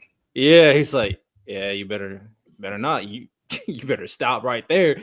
Aaron, the great thing about that one was too is the fact that we haven't seen Aaron in a very long time, and we've never seen Aaron like this in particular, like so locked in. So yeah, I'm gonna say that one. Goku packing up the Ginyu Force. What he did to chase Birder. Yeah, that was tough. And you know what? Sports. Akashi telling people that lower your head, ankle breaker. It's not enough for you to sit, kneel. Like, yeah, that was tough. That's top tier. You know, I might as well throw out this guy too. Freaking Escanor. Almost everything he says, to be honest, but especially when he was walking up to Estarossa, and then Estarossa was basically like, shit, what did he say? I think it was anybody who shows, because it's his, you're talking about his ability, right? When he explains it. Yeah. Oh, anyone who has hatred toward me would be basically down, and Escanor's like, why would I hate someone who's weaker than me? Yo, Escanor has some of the coldest lines, bro. I ain't gonna lie, I think the most aura I've seen in a character in recent memory was old man Takamura from Sakamoto days. Yes. That dude aura is cold. Crazy aura. This dude opened the door by sticking his sword to it and then perfectly sliding it down to open the doorknob from the other side. I was like, oh yeah, that's crazy. He's low-key my favorite old man in manga right now. Like, look, bro, he's his aura is insane. Wait, who called on Sakamoto days right now? Even now, considering what happened, he still has aura. Like his presence is still. No, the only person that could beat him is basically a younger version of him. Literally, his aura is crazy. Oh, I mean, because this is fresh in my head. Shanks, one-shotting Kid, and also what broccoli guy. What I can't remember his name. Green Bull. Oh, great. Yeah, Green Bull. Like he's Call him Brock. fighting, and he sends Shanks when he was still in his ship. He's like, "Nah, time to go." I first knew Shanks had aura when he walked on Whitebeard's ship and everybody passed out. Legit, Yeah. the perfect epitome of what aura is defined by that moment. Shout out One Piece. All right. The next one is by Sauce. He says, "Do you guys think the wave anime is on right now will continue to be persistent not only for our kids but their kids as well?" Yes and no. It depends. Like it depends on really the state of the world. Like, can creators keep on having these spaces to create these stories and these arts? I mean, there's so many things going on with our world. So who's to say? But I don't see it stopping anytime soon. But you never know. I see anime becoming it's mainstream at this point. Yeah, I I see, agree. I see it come. thought that I was see it when it was niche and uncool to watch it, being a nerd, and now nerd culture is mainstream now. So I see it continue. Mm-hmm. Once American companies are making their own anime, or they're taking the anime style to make their own thing. What's the one that's coming out this year by Disney? Sanso? Twisted Wonderland, and we are here. I saw the trailer. It looks fantastic. Now it's going to be interesting because remember when they made Arcane and a whole bunch of anime studios came out and said you can't expect this from us because obviously Arcane can spend more money on its episodes than they can. So They make some bangers. I don't who made the there's I don't know. I mean, I don't care about your definition of anime, but anime adjacent. There's stuff like something in robots. Love Robots. Love, Death, and Robots. Usually Yeah, different. that thing, that shit's different people. fire. The stuff Random put me on that's on Amazon with the video games. Oh my God, I know exactly what you're talking about. Oh, on Prime. Mhm. Yeah, I just don't know what it's Secret. Is it Secret Lab? Secret Levels. Secret Level. That shit was a banger. Star sequel. Wars, when they did their short stuff too, was a banger as well. Their anime style stories. Visions, I believe they called it. Yeah. So yeah, I for sure think America is gonna think it's big. And then another thing is, considering how the One Piece live action crew was received, when I saw that, I'm like, bro, these people can be the next like Marvel superstars. Like big time actors being the live action cast of One Piece. And then it's just sky's the limit after that. I'll be honest. Oh, man. I mean, It's gonna be honestly, all One Piece needs to like break into that is one A-list celebrity to join the cast. Don't they have? I think you're about to say the person I'm thinking. What, the guy that plays Crocodile? Yeah. Yeah. I wouldn't don't. say He wouldn't be considered A-list, but he's a recognizable face. What do you remember his And name? then the guy who plays number 3 is also a very popular actor. I forget who he is, but like if this was like in 2010 coming out, like then that would be like a Yeah, because that's when like he was like in Magic Mike and like True Blood and stuff. That's when he was like really popping as an actor. And this is where we're starting. So if they're already getting those actors, the guy who plays Crocodile and the guy who plays number 3, just imagine they could start getting later on. It's just gonna keep on going because One Piece has a lot of characters. Oh, yeah, I can see what you mean. Okay. I mean, I got nothing. It just really the only thing that's gonna sour it is maybe oversaturation. Or I guess, or maybe American companies figuring out that anime style and just making stuff like that in America. So it's technically not a true anime in the sense of the word. Okay, and then OG Nell asked us, would you rather have an Usopp son or a Sakura daughter?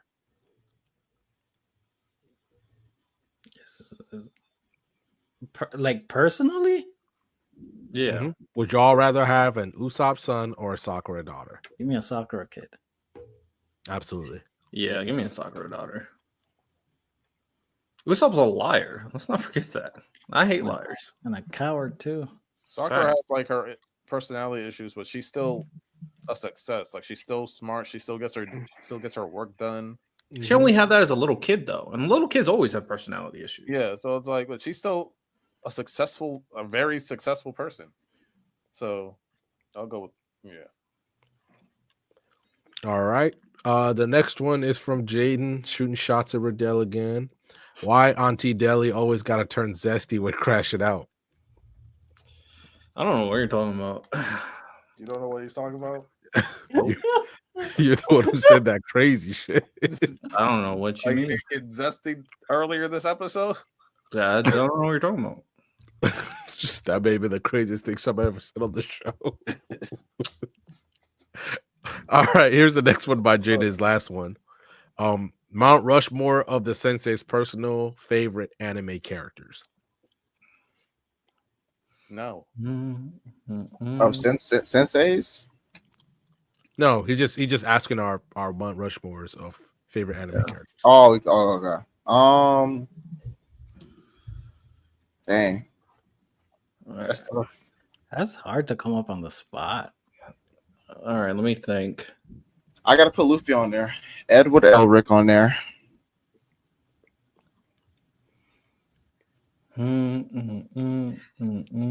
Jinbei for me is up there.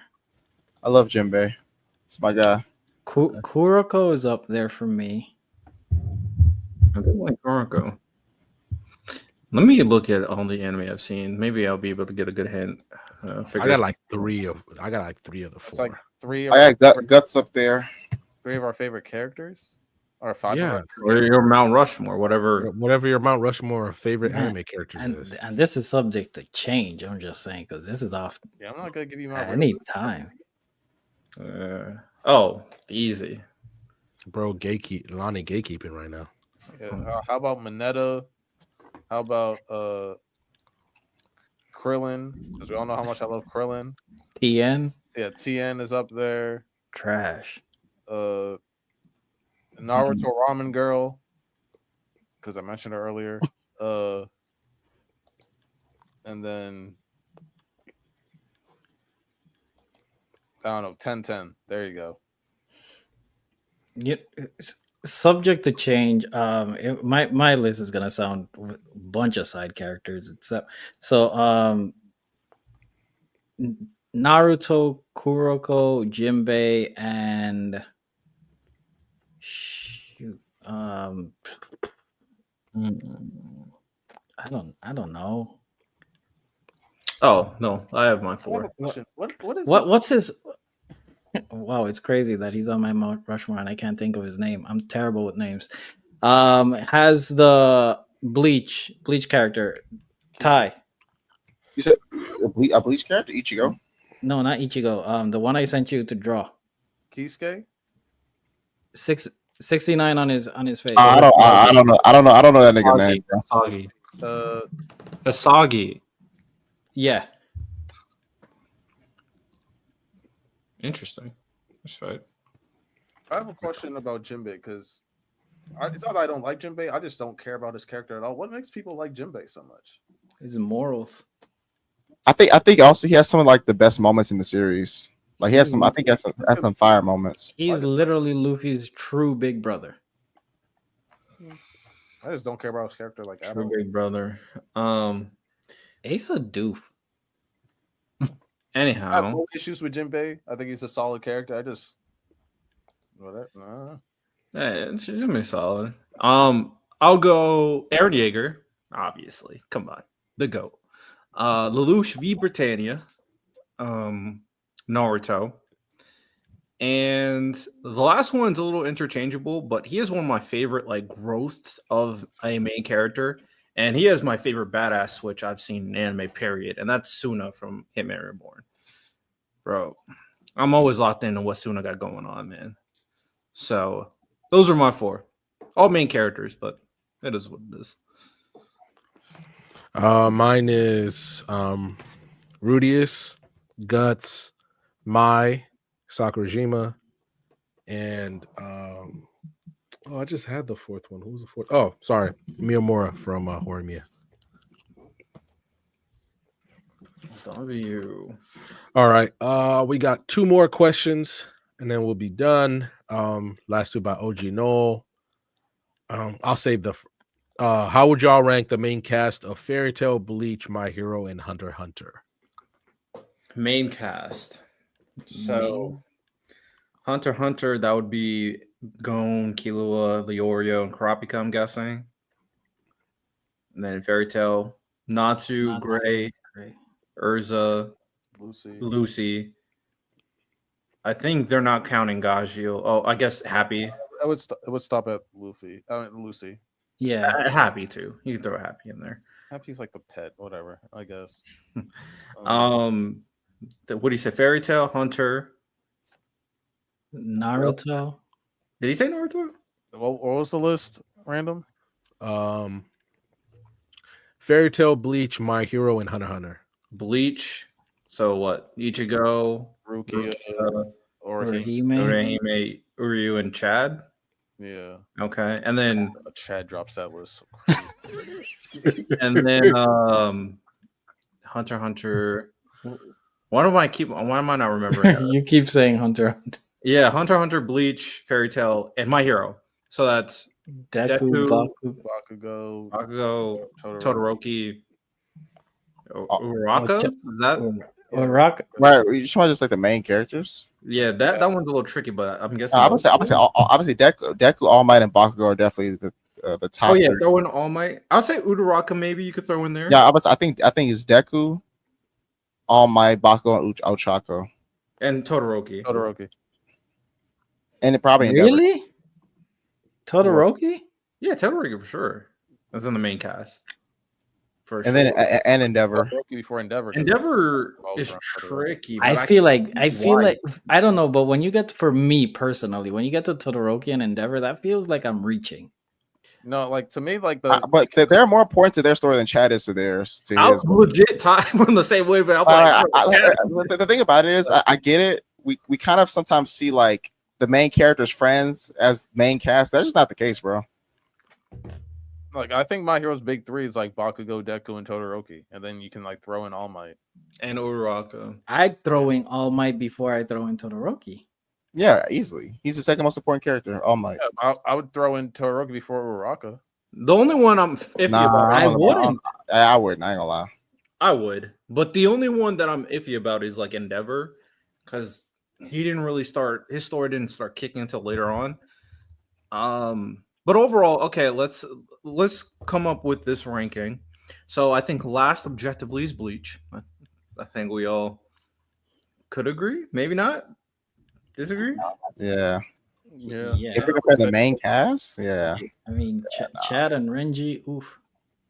Oh, we didn't even count Renji, but Chad. I ain't gonna lie. Uryu too. I'm not. He's getting more love in the anime, but I can't. Bleach. Well, I mean, the thing about I wouldn't compare. I can't really compare them to.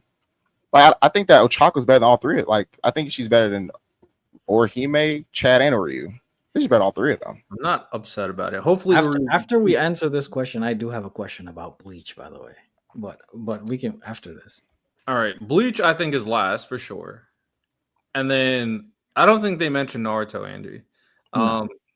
So number 1, I guess we can start from the top. Who is My Hero? I think Fairy Tail is probably number 1 over My Hero. I might have My Hero 1 low key. Wait, is Fairy Tail, My Hero, Bleach, and Hunter? Yeah. At the very least, top 2 is Fairy Tail and My Hero. I think I'll lean Fairy Tail as number 1. I think mine's would be probably My Hero, Fairy Tail, Hunter, Bleach.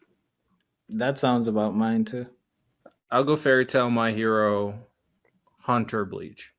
I mean, Fairy Tail just has so many characters that do so much in terms of being a pivotal character in the story. Is Hunter and Fairy Tail a conversation at all? Yeah, I think so. No, I don't think so. I definitely think so. I think Fairy Tail, My Hero is a conversation. I think Hunter's a little gap. Honestly, they are pretty good. I would say Loyorio does bring it down, though. Yeah. Yeah. Killua and Gon and Kurapika do a lot. I agree. I agree with that. Yeah. As for Fairy Tail, Natsu, obviously main character. Gray has so many important moments in the Urza. story. Main rival, Urza. God damn, people think she's the greatest female character of all time. Lucy too. Lucy has such an important role for the story as well, like and just subjectively in terms of the bigger narrative. So yeah, they're just all like extremely important to the plot, to the themes, to everything that happens.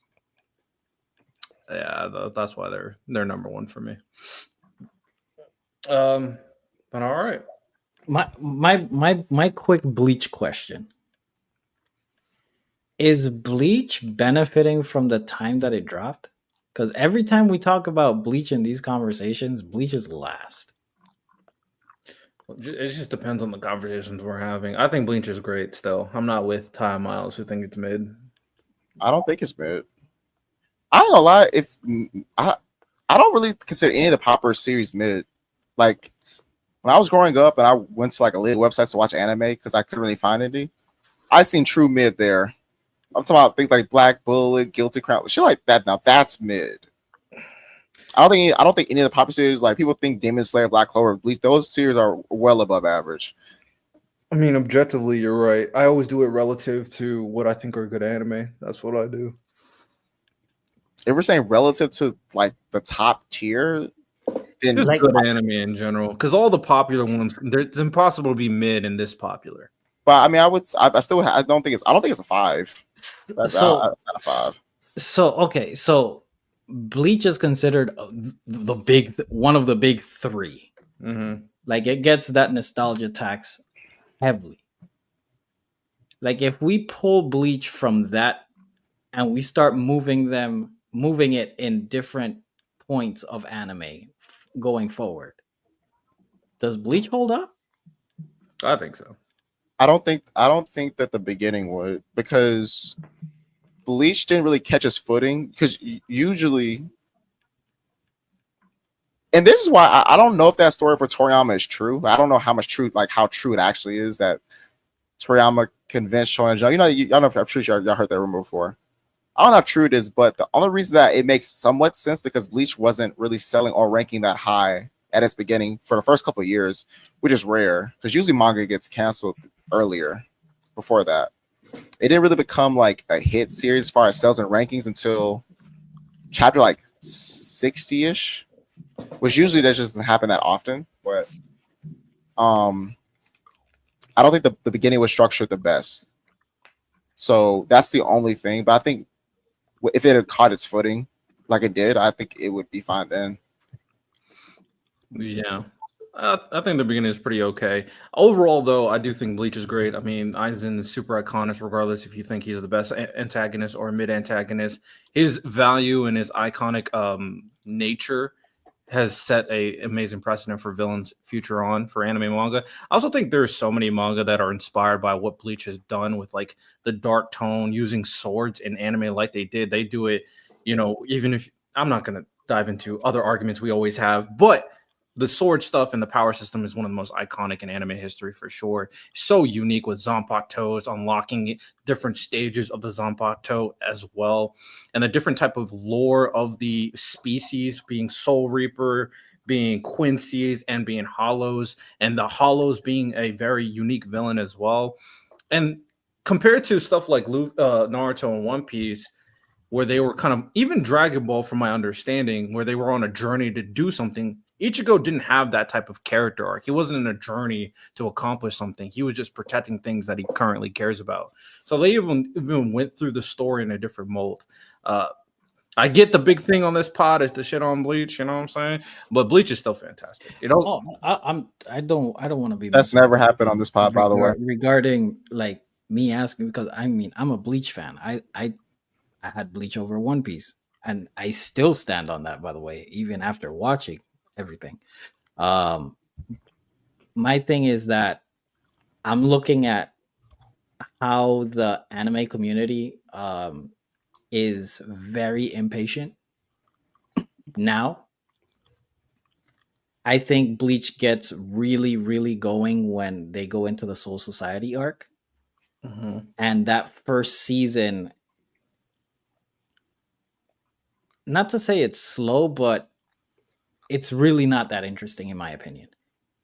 Like, if that would deter people from actually continuing and sticking to it. Also, all the filler arcs that are in there, all the bad filler arcs of Bleach. Yeah, they only have one good one. So that's the only reason I was asking, because Well, I don't think it would have a filler arcs Yeah, if it I came out agree. today. Yeah. Basically, they'll do I what didn't they're consider doing that. now with Thousand Year Blood War, where they're just taking times and having time in between and then adding a lot of extra content. Honestly, it would probably benefit a lot if it was out now in terms of animation. You know, how everybody glazes the solo leveling fights. Imagine some of those Bleach fights with current animation. Jesus. It'll get wicked. All right then. Anybody? I wanted to talk about the Blue Lock least recent chapter. Has anybody read it? Yeah, I peeped it. All right. Give me 1 second. Let me switch over to read your scriptures.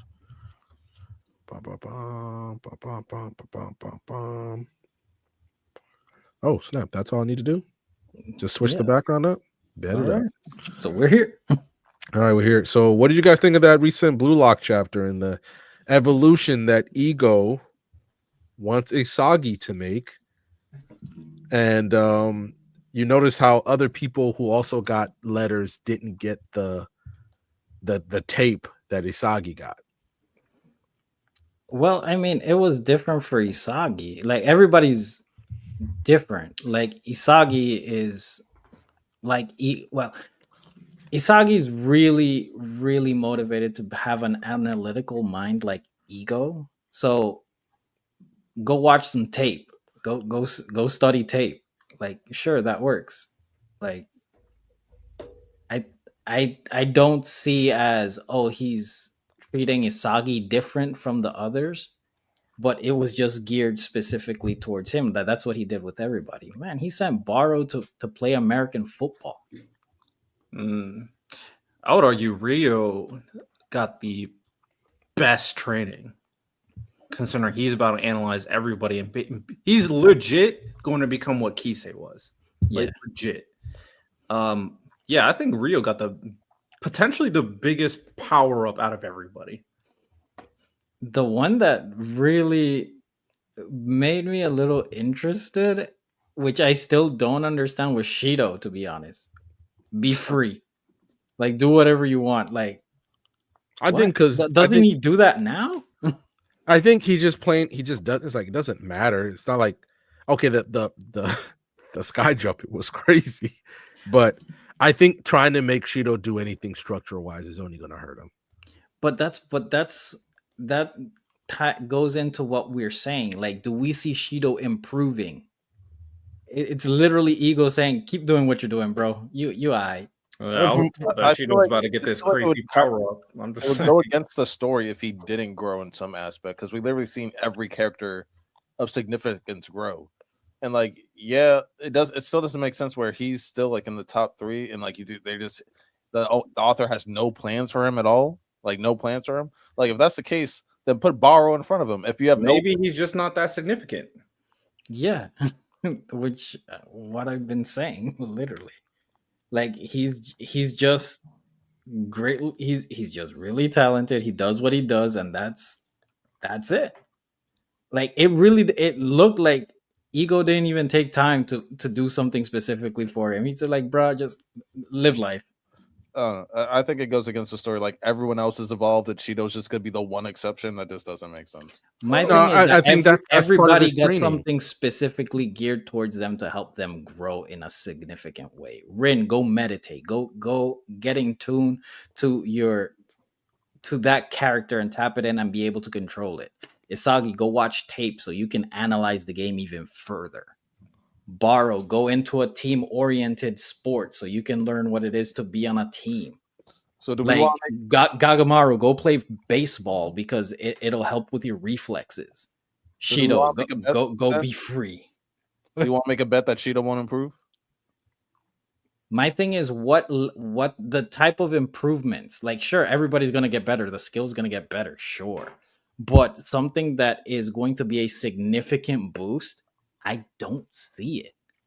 We can make a bet. I think he's gonna evolve at some point. To what?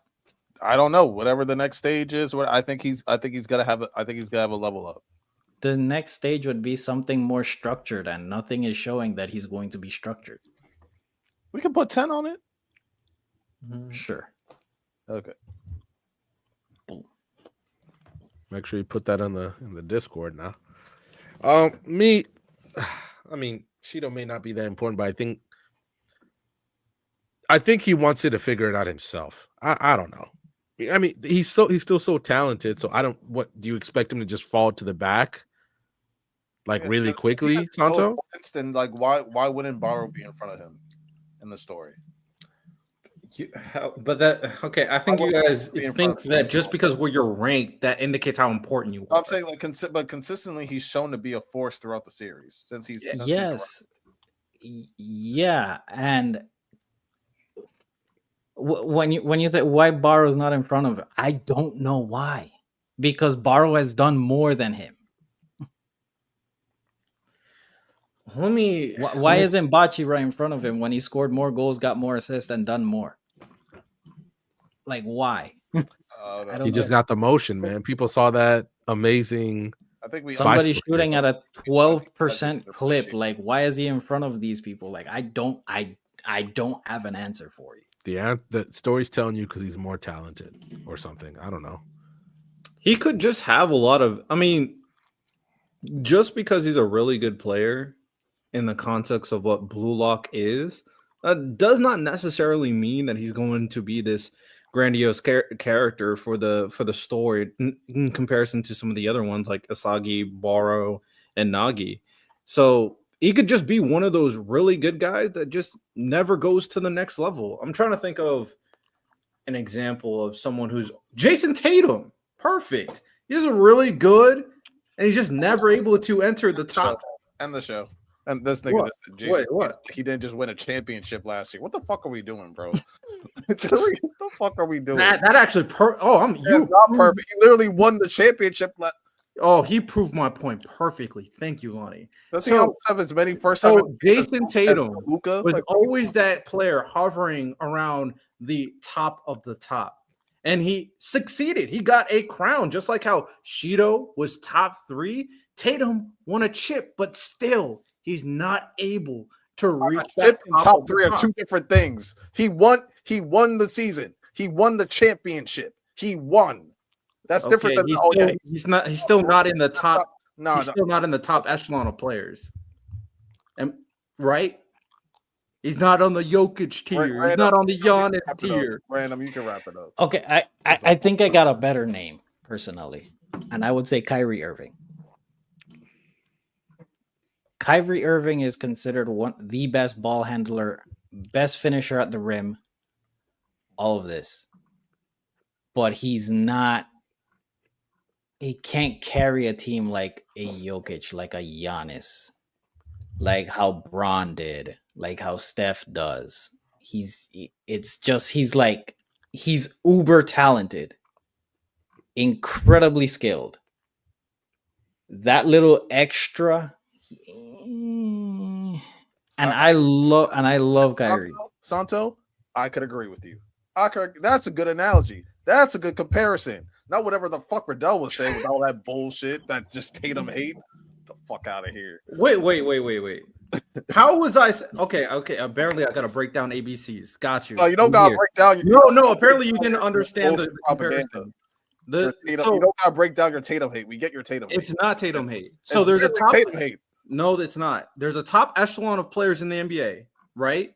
You compared winning a championship to being like top 3 in Blue Lock. Who cares if you won a championship? That doesn't mean anything. So when it comes down to it, all right. To wrap up the show, guys.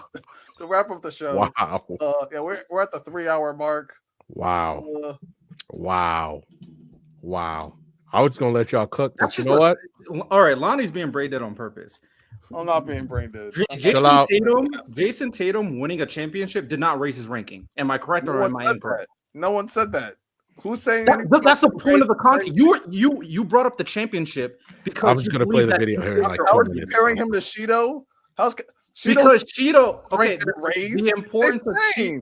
the importance here is that Shido is a very talented player who was in top 3. So you kept on using the top 3 aspect, indicating that he has a level of importance that he's competing with the best players of Blue Lock. So why doesn't he get this moment and shine? So competing with the best players? What are we doing? What is the point of the NBA season? Okay, so it's a championship. He did that. That's literally him competing with the best players in the league. You kept up. Been a great Shido, show, one of the everybody. best players in Blue Lock. Again, this reinforces my argument.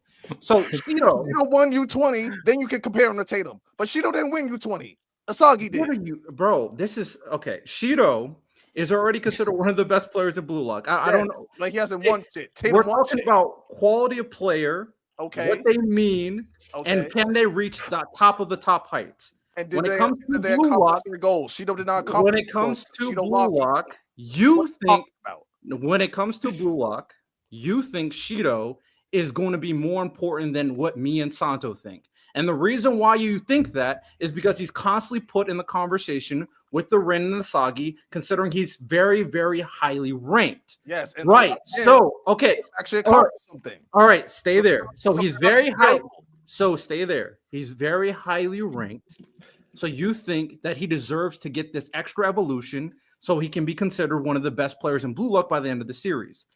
Well, I brought up the Jason Tatum comp because Jason Tatum was always in that top 5 conversation, but everybody always knew that he wasn't in the tier 1 conversation. He was always outside looking in. So you can be a player who's really damn good. You're hovering around that conversation, but at the end of the day, you're not good enough. But he won. The only knock on that, Riddell, I hear what you're saying, but the only in reference to the other players, not about. We're not talking about winning the championship. He won. Shido didn't win. So why are you comparing? That's the only knock I have with what you're saying, Riddell. I see what you're saying, but we're not talking Tatum about did lead a team to a championship. Exactly. We're talking about how good they are, not accomplishments. Because Jason Tatum won a championship. And he did not move up in the rankings at all, actually. So say someone like Joel Embiid, someone that's in the top 5 conversation that hasn't won shit. That would make sense. Bro, I think the point is just riding right over your head. I don't know why this is not clicking. I'm trying to make it very simple. So when it comes down to a player, I think when it comes to a player who is in that conversation, but is not able to reach the top conversation, just because Tatum won a championship, did that do anything for his ranking? Did it? No, but it does. So why are you bringing up the championship part? Why are you bringing up the championship part then? If it did nothing for his ranking, why are you bringing it up? Because the ranking's opinion. A championship is like actual material fact.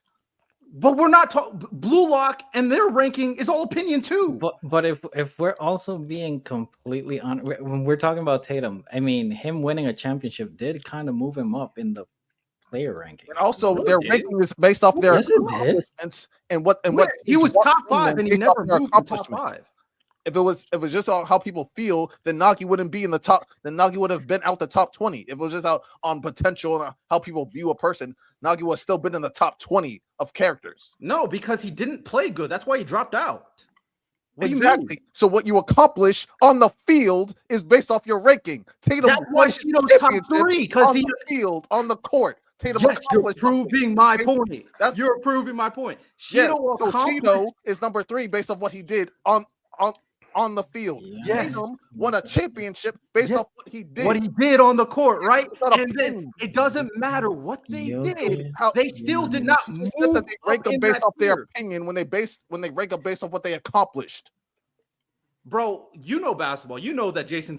All right, let me ask you because now we know Jason Tatum is not as talented. We know that Jason Tatum is not that tier of player, but after he won a championship, he did move up in the rankings.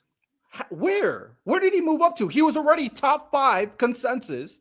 He never moved from top 5. People had him over Luka after he won a championship. What are we doing? The general populace did not have him over Luka. I don't know what timeline you were on, Liddell. Some people, of course, they said that because they were hating on Luka, for sure. No, You're hating on Bro, Tatum. I'm be honest, bro. I don't.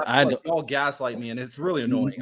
We're not gaslighting This you, but my happened, thing, but Liddell, this sometimes happened. you're not listening. I am listening. You said that people put after he won a championship, they put him over Luka. In No, the general media, consensus did in not do sport, that. in That's just a sports lie. conversations, in media, both YouTube and mainstream, they had Tatum over Luka.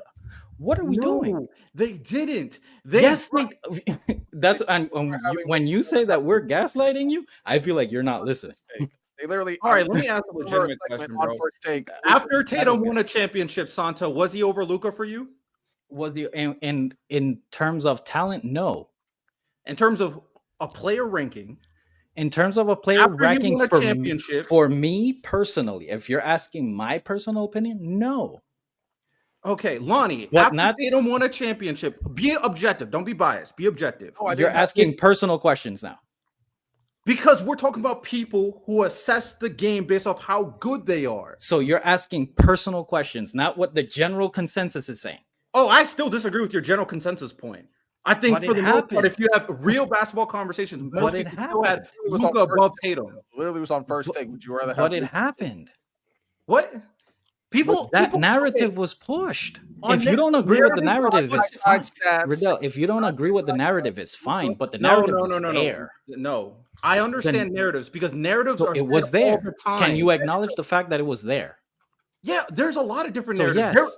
Hold on. So what are we If doing? we're doing this, then Lonnie, you have to concede this point because the narrative of Shea being the narrative of Shea being better than Kobe also existed.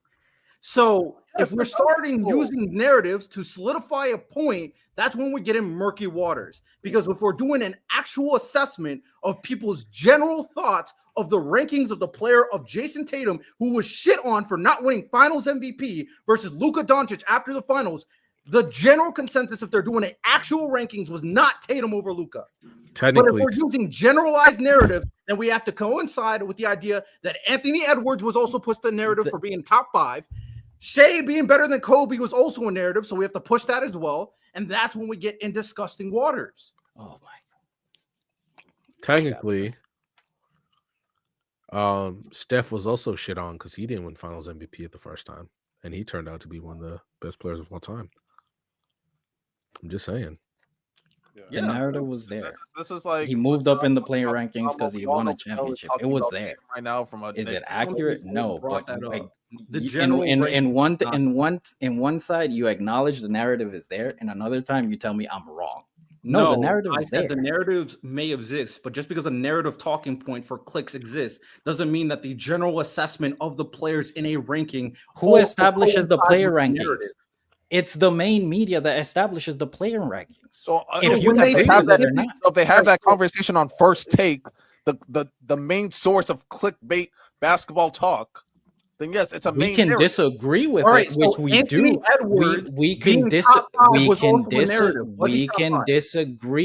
with the narrative that is being pushed. But if that's where the rankings exist. It's them pushing the inside the NBA, First Take, undisputed, first things first. If they're the one establishing the rankings, and we people that have the honest conversations and be objective, we can disagree with it, but the narrative is there.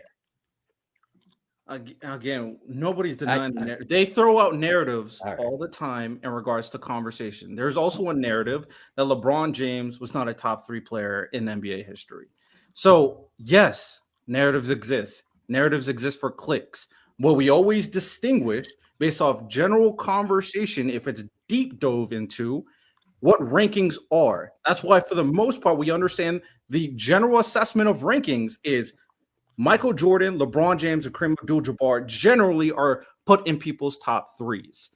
That's the general assessment. Now, when the mainstream media then starts pushing LeBron not top 3, we go like, oh yeah, that's just for clicks. Like we understand that they're just using a talking point, but that's not the actual opinion of a general basketball discourse. Oh, so Is like that right or is that wrong? you're comparing Shido to Jason Tatum. That's just you doing the same thing, in my opinion. That's how I'm interpreting it. How saying is that it you the just same say thing? that shit. How is it the same thing? Agree to I think disagree. it's the exact same thing. How is it the same thing? Exact same. Agree to How disagree. is it the same thing? Tell me How how. is it the same thing? Tell me how it's not. I'm not gonna. Okay, go so you make a claim and then you try to have me prove a claim Can, that can y'all do this on Sunday? Comparing please? a player with 0 accolades to a player that actually won a championship while also being considered top 5. So if you compared, Why are Jason you bringing up championship, bro? Like we're talking about accomplishments, because no, we're not. We're talking about where they rank and how good they are in this. yes, and we literally You never established brought up The accomplishment moved them up in the rankings. Hold on, Santo, because like you said, they when the reason why Nagi is in top 20 is because of how he played on the court, correct? Right. Yes. Yes. So that means your production is based off your ranking. So Shido's being top 3 is based off his production, per what you said about why Nagi wasn't top 20. Yeah, they so it's based assessed on your production. So Jason Tatum, who not only produced at a high level, but No, he actually didn't. won a He was championship, okay in the would finals. not be and he comparable. was okay in the If playoffs. you compared Asagi to Jason Tatum, that would make sense because Asagi won U20. Asagi won the U20 match. That's a Shido dog. lost the That's a U20 dog match. shit So comparison. if you said Asagi is Jason Tatum, I would be with you. No, you were correlating. Say, I would be with you. No, you're correlating things that are not correlatable. Shido was on the losing end of that because Shido's production was high, but he did not win shit. So therefore, the Shido and Jason Tatum comparison is not the same. No, Lonnie, I respect you. I respect you enough to know that you know sports. So this opinion's so dog shit, it doesn't make sense to me. When it comes down to it, you understand someone winning a chip and how they're playing are not the same thing, right? We understand that, right? Just because they won the chip, that doesn't correlate to how they were producing on the court, right? Right? Saying Jason Tatum produces like Shido. Jason Tatum was mid in the finals and mid in the playoff run. That's the show, everybody. We hope you enjoyed this episode of the Black Sensei Society podcast. With that said, make sure you guys like the video, make sure you guys subscribe to the channel and turn a notification bell on so you never miss any content we like to drop. We want to do as much as possible, and if you want to join the community, you can also go to our Discord, go to our link tree, and be a part of it. We have a lot of great conversations in there, and we're doing a lot of fun things in there, events, getting your opinions for content and videos, tournaments where we have cash prizes, so make sure you guys join the Discord and rate it 5 stars for the podcast on Spotify and Apple Podcasts. We really do appreciate you as we continue on our grind. With that said, ladies and gentlemen, hope you guys enjoyed. You have a good one. Peace.